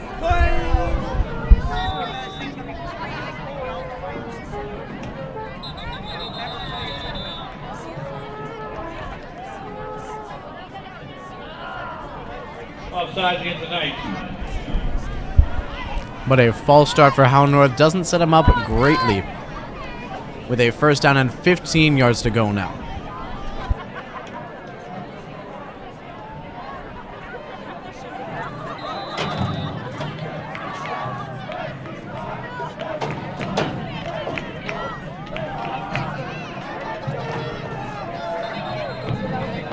Blake Rashad Wilson, the ball carrier. Tackled by number 7, Jordan Peeble.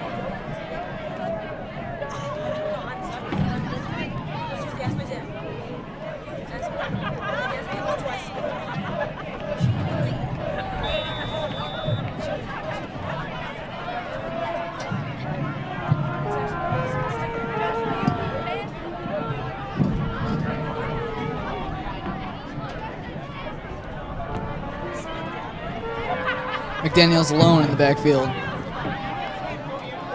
Steps back. Throws and intended for Maurice Massey, but that is incomplete. Now third down with 9 yards to go. Don't forget, stick around after the game as our high-flying cheerleaders are going to have a performance. McDaniel's showing every single attribute these Knights love about him. Head coach Brad Beverly's talked to me before about this. Loves the way that Aiden can read the field. He loves the way that he gets the ball out quickly, his quick release time. Couple that with throwing the ball just like a dart. Very quickly does he get the ball out of his hands and into the hands of the receiver. Right there, though, he just got a little bit ahead of himself trying to get the ball to Maurice Massey. And, of course, sacked there again. Taken down by number 54, Bryce Heaton. Setting up a fourth and very long, obvious punting situation here with just under 11 minutes.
Yet another great punt there by Stephon Cameron. That one will travel right around 40 yards and will put the Wolves on their own 27.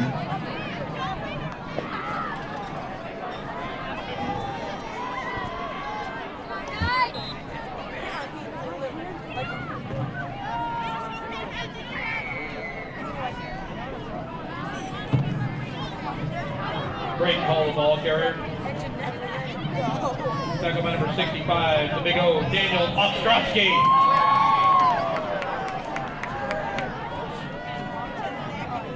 First down carry there by Howell. Only picks up 1 yard.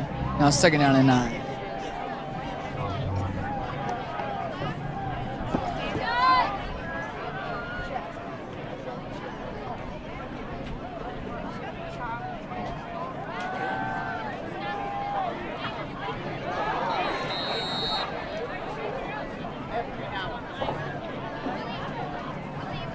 Cole Martin's pass, incomplete. Number 14, Meredith Davis.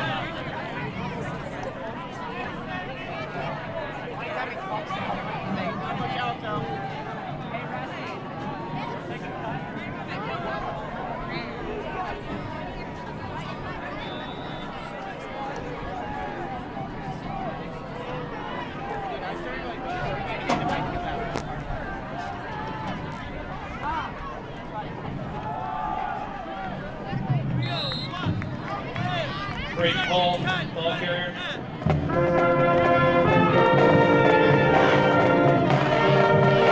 The Wolves will just play conservative there and hand it off to Brayden Hall. He only gets 1 yard. 4th and 8. 9 minutes left here in the 4th quarter. Wolves will have to punt off to the always dangerous Maurice Massey.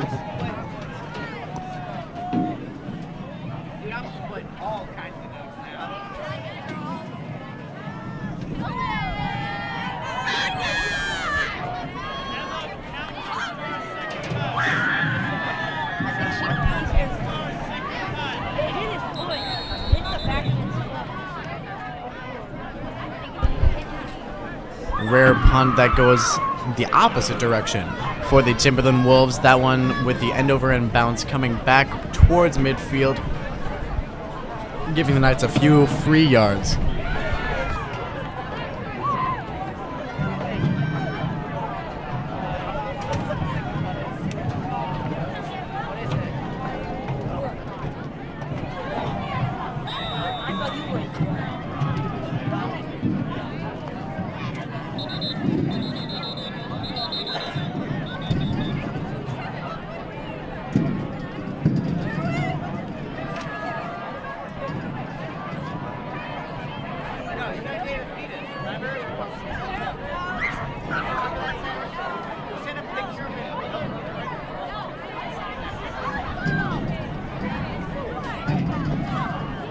Ball starting at the Knights.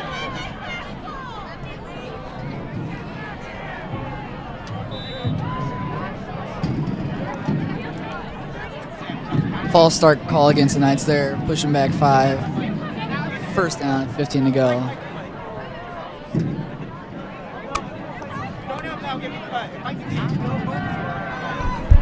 Deep pass for Aiden McDaniel. And he finds his man on the near sideline. Forward progress may get him close to the 1st down. That's Malik Johnson. Haven't called his name a whole lot tonight. Haven't really called any of the Knights receivers' names too much because of just this lockdown defense by the Timberland Wolves.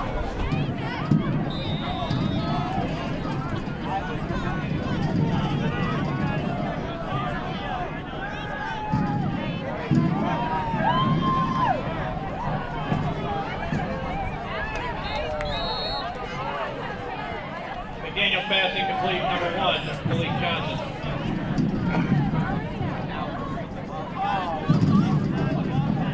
Daniel looks for Malik Johnson again, but that time it's incomplete. 2nd down and 10.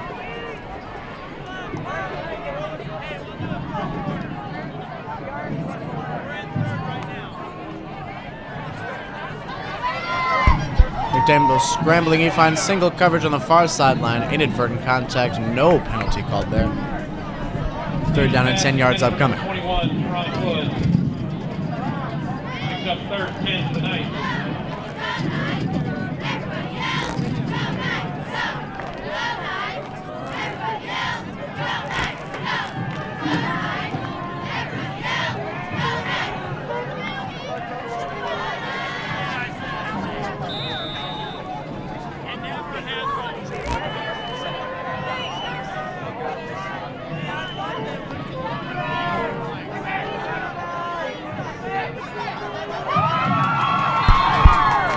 And a great pass there, putting the ball right where it needed to be, threading the needle. Is Aiden McDaniel. He finds Teron Woods. Streaking down the sideline. And just on a quick little out route, and he finds some extra yards, 10, 15 yards after the catch. And that again shows exactly what Coach Brett Bevel really loves to do with his offense. He likes to get his playmakers out in space, let them have room to move. Just like there, Aiden McDaniel on what looks like a designed quarterback run from a formation that they love to run here tonight. Empty backfield, wide receivers quads to the left, one single receiver to the right. Usually Maurice Massey. Right now it's Malik Johnson with 7.5 minutes left to go in this one. Still a 2-possession game. Knights need to hurry it up, score quickly here, and try to get the ball back.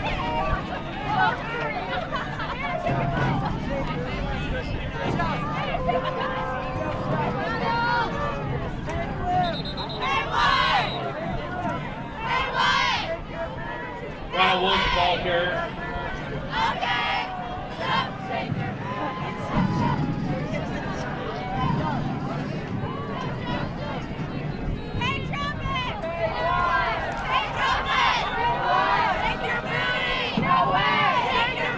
Ronald Woods there on the jet sweep, had nowhere to go, and it is now 3rd down and 7.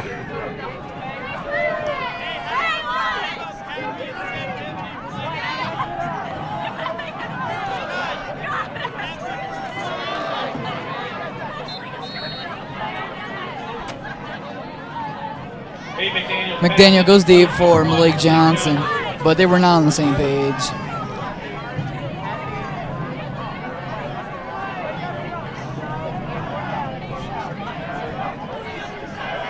Now 4th and 7 for the Knights.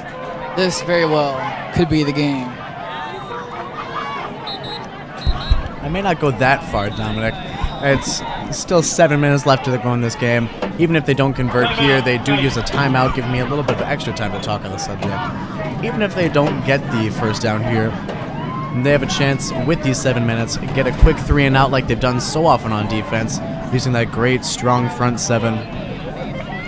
And then get the ball right back, score quickly, onside kick, score one more time, tie this one up. It is possible. It's not very likely, though, if they cannot convert here on this 4th and 7.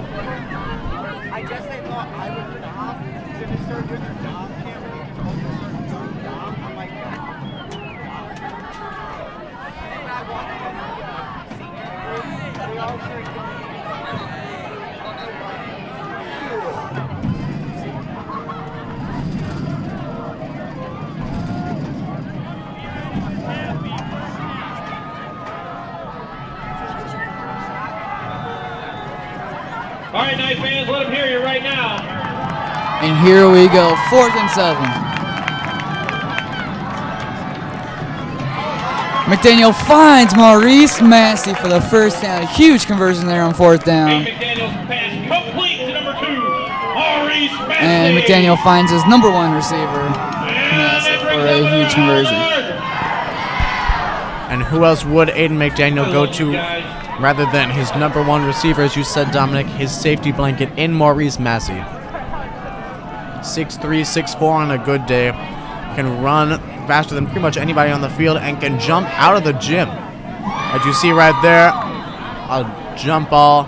Couldn't quite keep his feet in bounds, but getting over the defender. Skying up in the air for that ball. Just impressive skill set on Maurice Massey. You can easily see why he's the number 1 target here for Aiden McDaniel.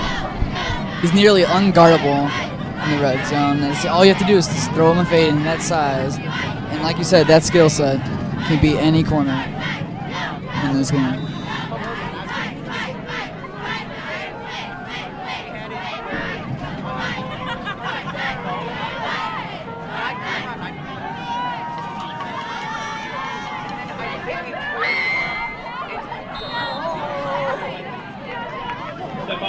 The ball carrier.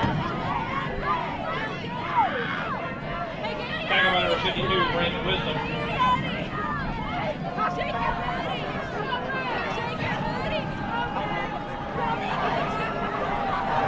Third down and 8 for the Knights. Stephon Cameron in the backfield with Aiden McDaniel. Massey alone on the left of it, McDaniel. Here we go. Touchdown Knights. And look who it is. Are you surprised? It's Maurice Massey. Huge score there for the Knights. Make this just a one possession game.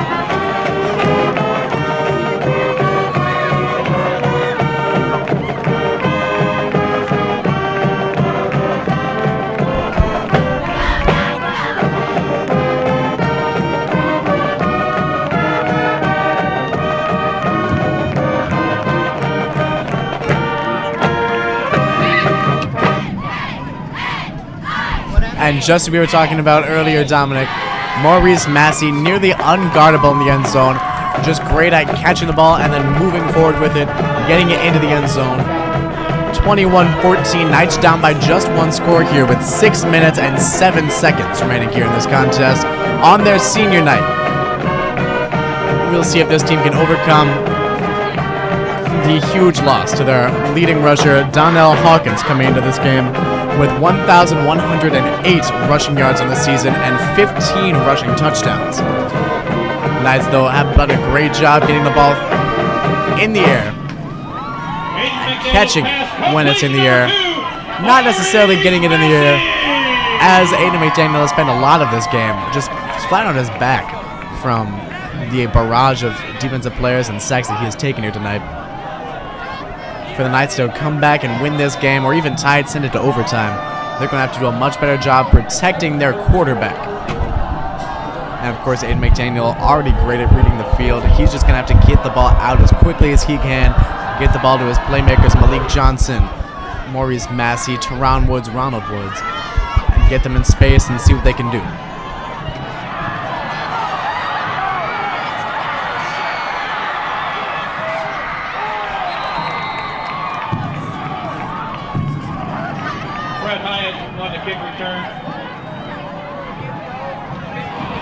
Huge return there by Brad Hyatt, who's also down on the sideline once again.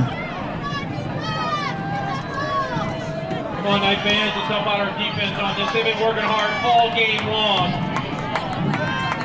While we are at this stoppage of play, I just want to say thank you to two people who have been incredible with this live streaming team ever since their freshman year.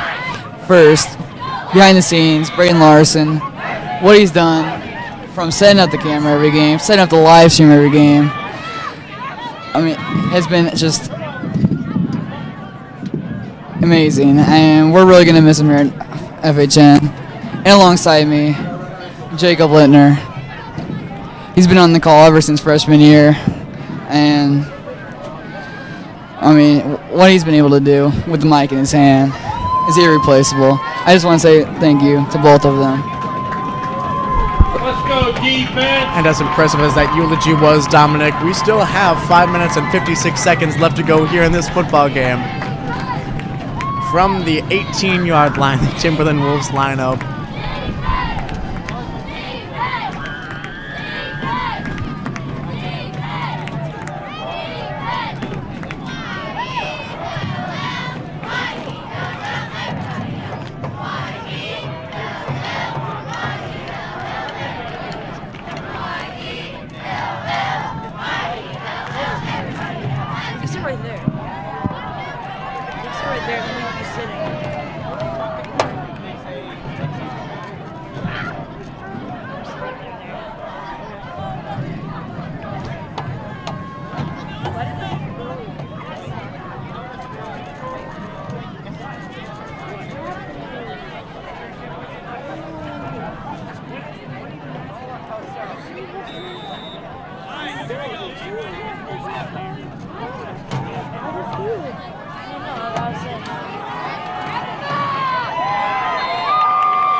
That was Braden Howell on the carry, and he had nowhere to go.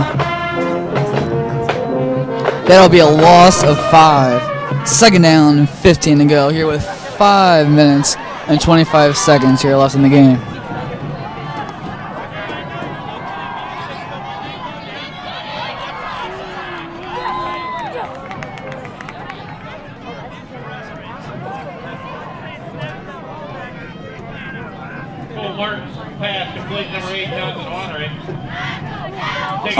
On second down tonight, my bad, the Wolves will try a screen, and that does not go anywhere. Only gets 1 yard.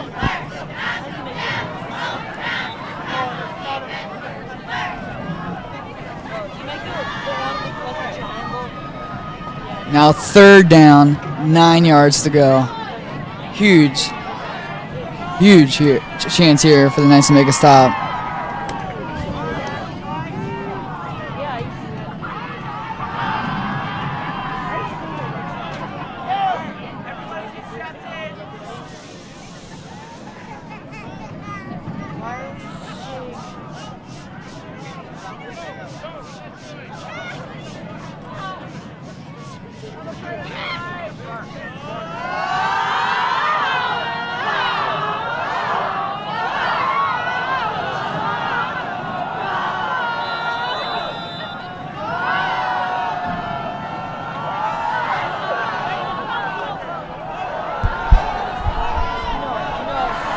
Pass into the end zone and dropped is the pass. That looks like Brett Hyatt again. Cole Martin throwing that ball up into the middle of the end zone, right against Maurice Massey, the Knights' leading receiver, and also one of their better defensive backs. Couldn't quite make the catch, though, is the receiver, and I'm correcting my mistake here, Jonathan Honor. They'll set up a 4th down and 9. Neither team using their kicker too much on 4th down as they set up from the opposing 17-yard line. Dominic, I would wager to say that if the Timberland Wolves make this 4th down, this game could very well be over here with 4 minutes and 41 seconds remaining. Pass over the middle and broken up. No flag on the play, and an outstanding job in coverage.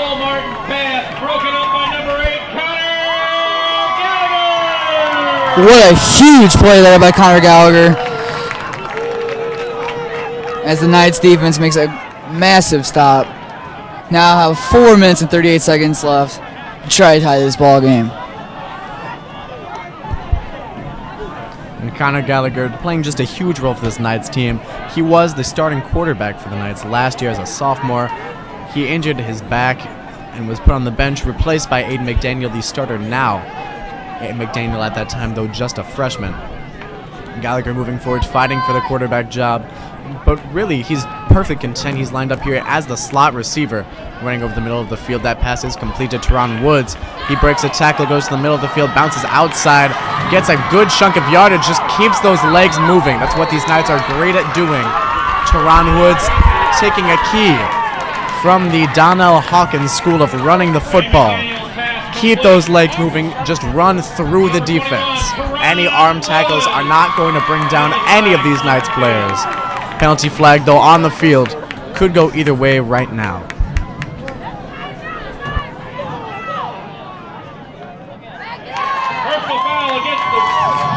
That flag is against.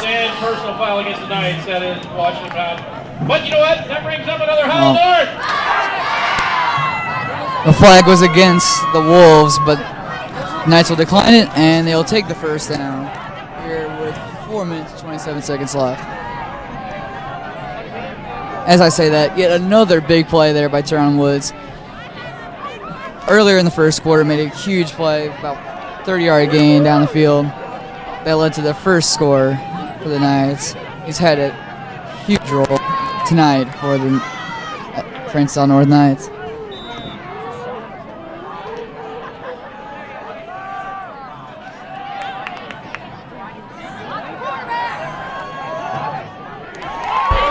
Two Knights receivers fighting over the football in the middle of the field, Malik Johnson and Connor Gallagher. No Timberland Wolves defenders in the area as Johnson comes down with the football. Knights 4 minutes and 20 seconds remaining in this football game at the opposing 39.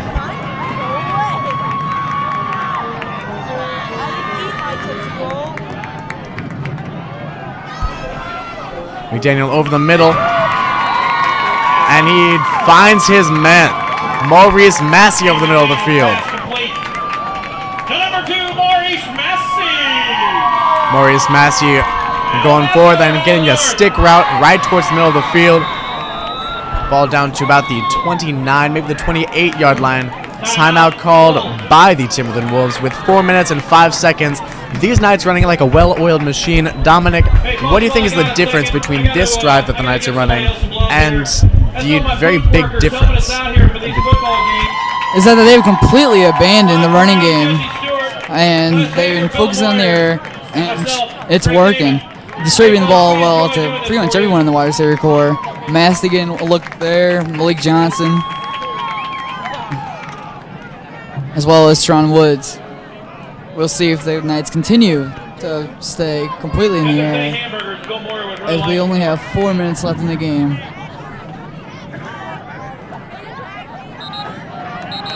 That's a light night for him.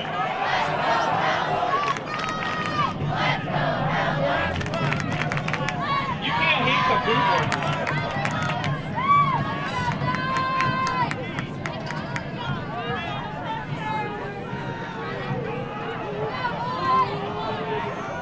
By our count, up here in the press box, Aiden McDaniel with over 225 passing yards on this game.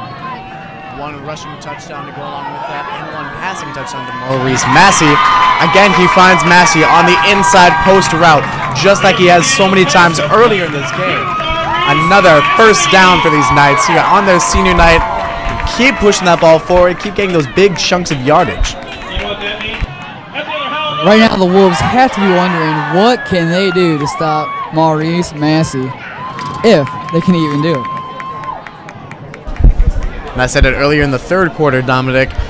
Brett Hyatt, one of the cornerbacks, the top cornerback for the Timberland Wolves, 4 interceptions on the season, one of those coming earlier in the first quarter here tonight.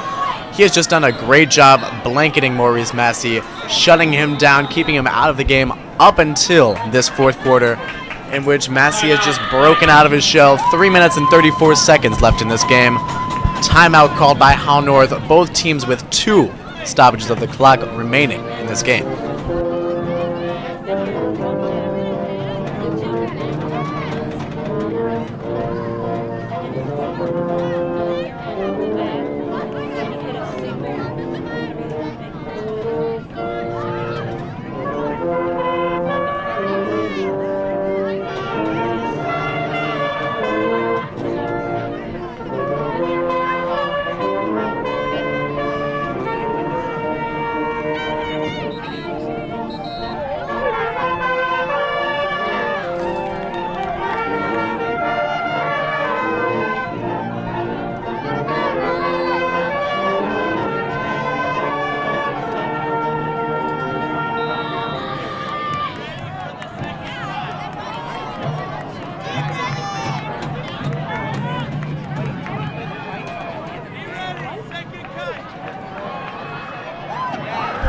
Jump ball the end zone for Maurice Massey, and there he is again, covered right by Brett Hyatt.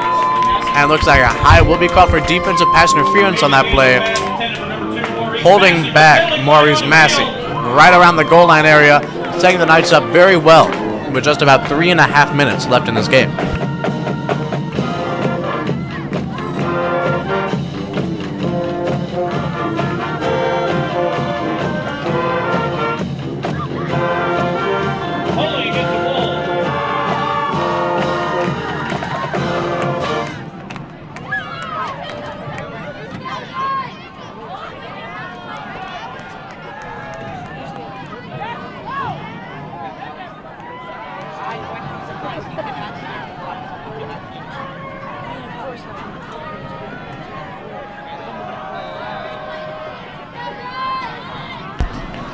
McDaniel empties said backfield.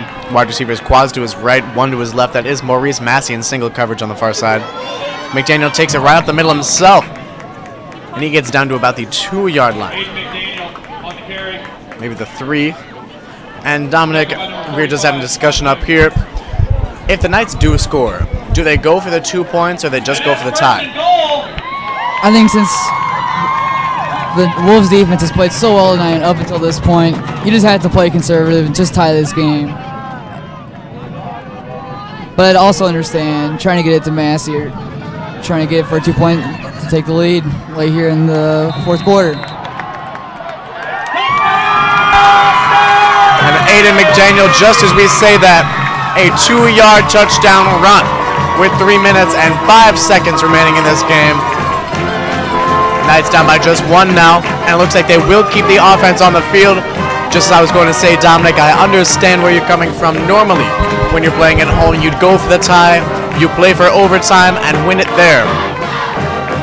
Howell North calling a timeout right now. I'd say the Knights go for 2 points right here. You said it yourself, the Timberland Wolves defense has been playing so well up to this point.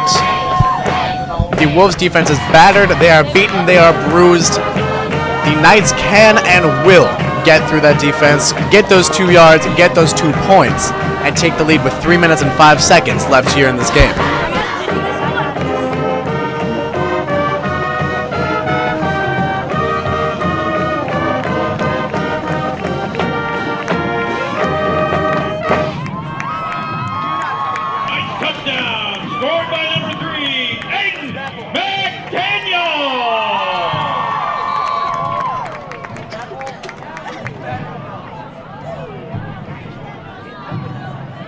Are you guys having fun or what?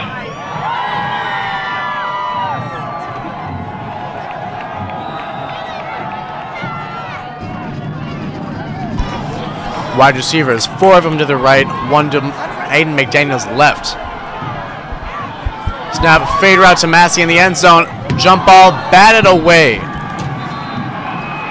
No flag thrown, the pass is incomplete. 2-point conversion is no good. 3 minutes and 5 seconds left on this clock.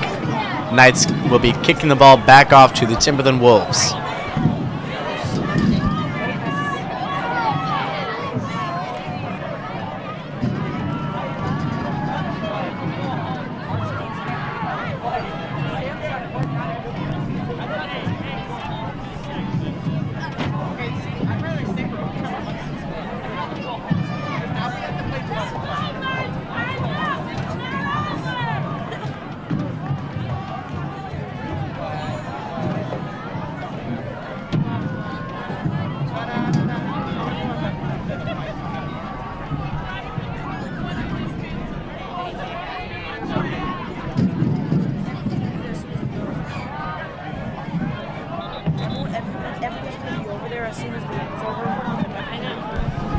Looks like the Timberland Wolves are putting up just about everybody around the 46 and 47 yard lines, anticipating a possible onside kick here for Pastor Coster.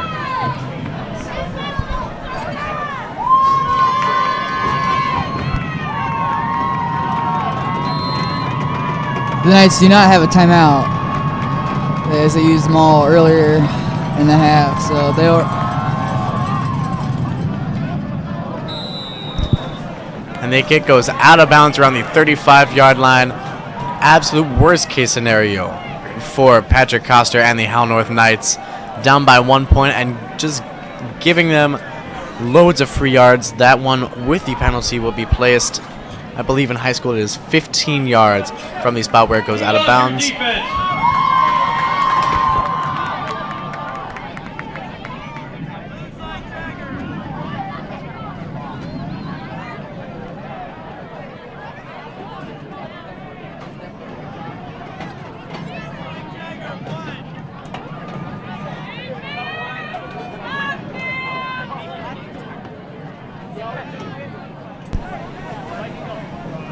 This home team crowd nearly silent right now.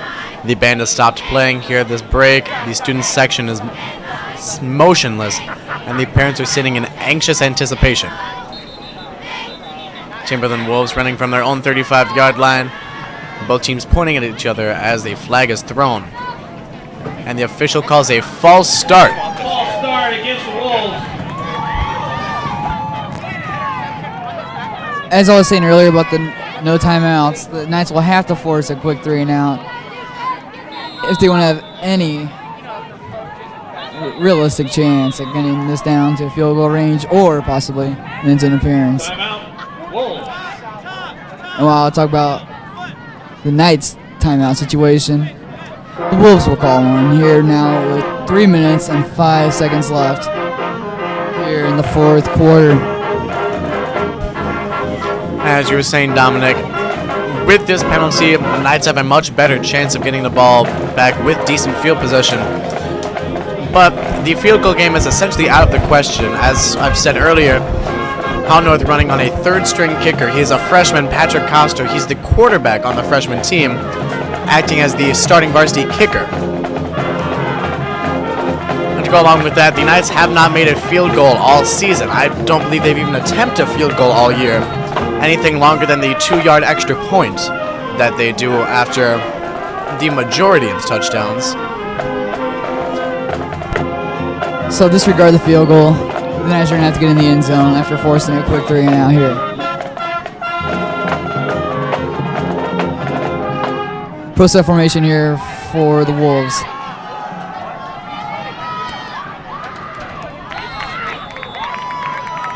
Great call, the ball carrier. Tackle by number 21, Teron Woods. Also number 33, Bryce McDaniel. Wolves handed it off to Braden Holden for a few yards. He was brought down by the leading tackler for the Knights, Bryce McDaniel. It is now 2nd down and 8.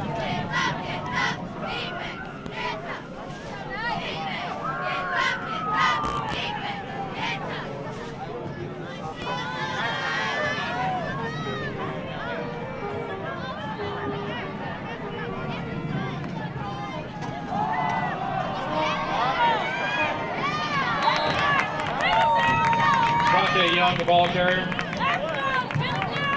Tackle by number 21, Teron Woods. Ladies and gentlemen, let's hear it for our cheerleaders at Nightline tonight.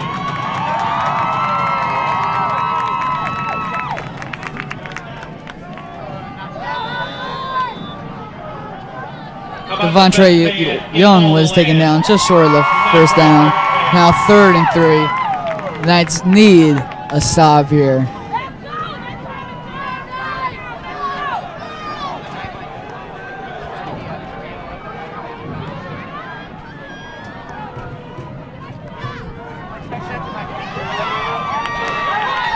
And the Knights make the crucial stop them just a yard short of the first down, and they're going to be forced to punt. Great job there by the Knights defense and Teron Woods, who's been making big plays on both sides of the ball all night, with probably the biggest one of the night right there.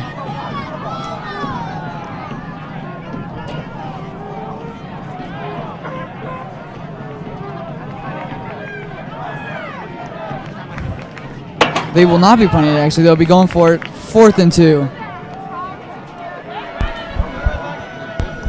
It's a very big do-or-die play. Should the Wolves decide to go for it here, they do call a timeout. Timeout, Wolves. If a first down is converted for Timberland, the game is over. If not, the Knights are set up with very good field possession. Less than a minute to go. And no timeouts. Give yourself a round of applause. You guys are awesome. The implications for this game are massive. Timberland is just 1 game ahead of the Knights in the GAC South with the 5-2 record, as the Knights are 4-3.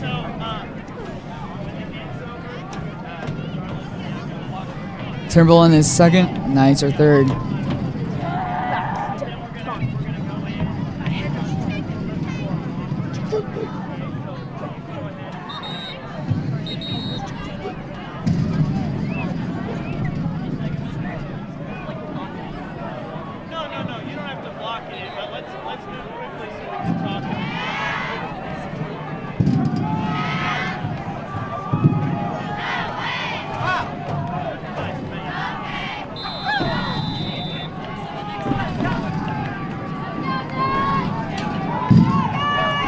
And here it is, 4th and 2 for the game.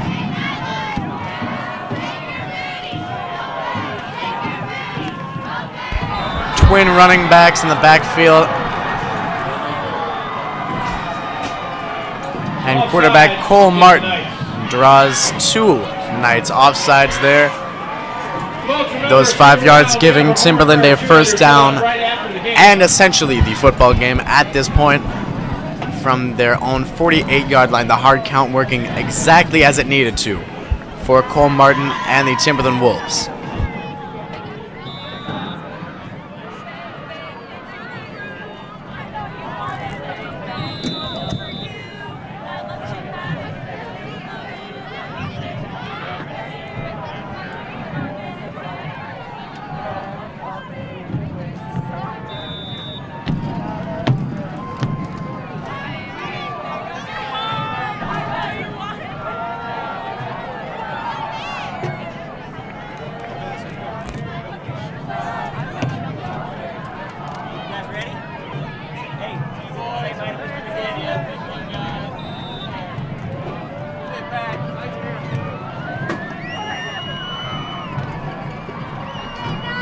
Victory formation for the Wolves.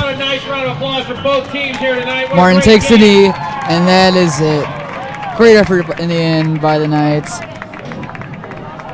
Fantastic game played by the Knights.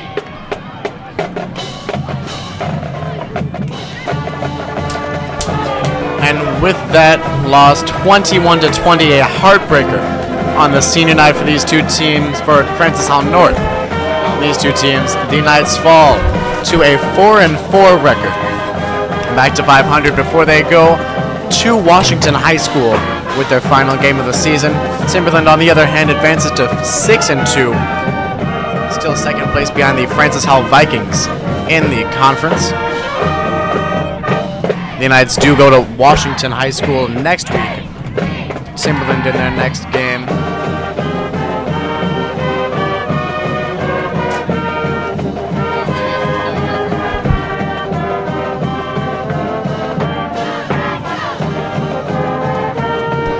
Timberland in the next game facing Fort Zumwalt North High School. The Zumwalt North Panthers on the season with a very impressive 6-1 record.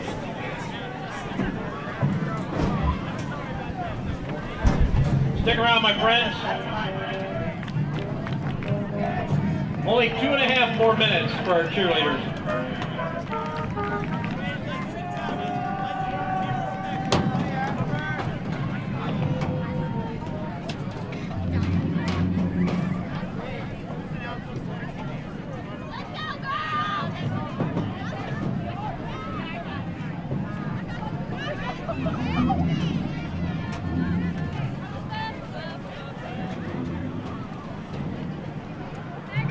Ladies and gentlemen, let's hear it for our varsity cheerleaders.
fans carrying trash, please put it in the trash cans on the way out. Be careful on the parking lot as well. Hey, thanks to everybody for coming out and supporting night football. You fans are awesome. We'll see you next time.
And here we are right from the field down here. I'm Jacob Linder here with Dominic Kosher. And Dominic, coming into this game, of course, these Knights knew that they had lost to the Timberland Wolves in the past 2 seasons. What do you think was the biggest thing that the Knights tried to focus on in this one? Well, they tried to focus on stopping both the passing game and the running game, and the defense played extremely well all game long, doing both of those things. But really, it was pretty much just the offense struggles early on in the game. Couldn't get anything either on the ground or in the air. They started getting it together in the second half, but by then it was too late. And of course, as you were talking about, these Knights defense, outside of the first few drives in which they gave up very big plays, including a 77-yard touchdown pass, did a very good job, especially then in the second half, stopping down the Timberland Wolves, only allowing 1 touchdown that second half. It was really just a matter of the offense not being able to get the ball moving. Of course, Donnell Hawkins being out here tonight did not help that case at all. 1,108 rushing yards and 15 touchdowns, as we've said before, on the season. That's a very big loss for the team, as well as the loss of establishing a running game, forcing the Knights to become one-dimensional, just a very pass-heavy offense. Aiden McDaniel spent far too often in that second half, especially just sitting on his back because of the amount of sacks he took. I think that was really a big key factor in this 21-20 loss. And, of course, there was the fade attempt to Maurice Massey. You try to break down why you think that they ran that play on the 2-point conversion. Yeah, really, I mean, he's got the size and he's got the skill set to make that play most of the time, and most of the time he will. But I would have leaned more towards just kicking the extra point, playing it conservative, and getting the tie game, especially with how good the defense has played for the Timberland tonight. But they went for it all. They went for the home run, and it just didn't pay off. All right, in case you folks didn't quite make that play, Maurice Massey was targeted on a fade route with the 2-point conversion attempt from the 2-yard line. Aiden McDaniel tried to get it to his number 1 receiver over the number 1 cornerback for the Timberland Wolves. The pass was thrown too high and incomplete. And of course, as you said, they went for the home run, didn't quite get it there. They dropped to 500, 4 wins, 4 losses, heading into their final game of the season at Washington High School. Timberland, as we've said, at 6-2 now, goes to Fort Zumwalt North High School with a very impressive 6-1 record coming into tonight. I imagine that they did also win tonight, moving their record to 7 wins and 1 loss.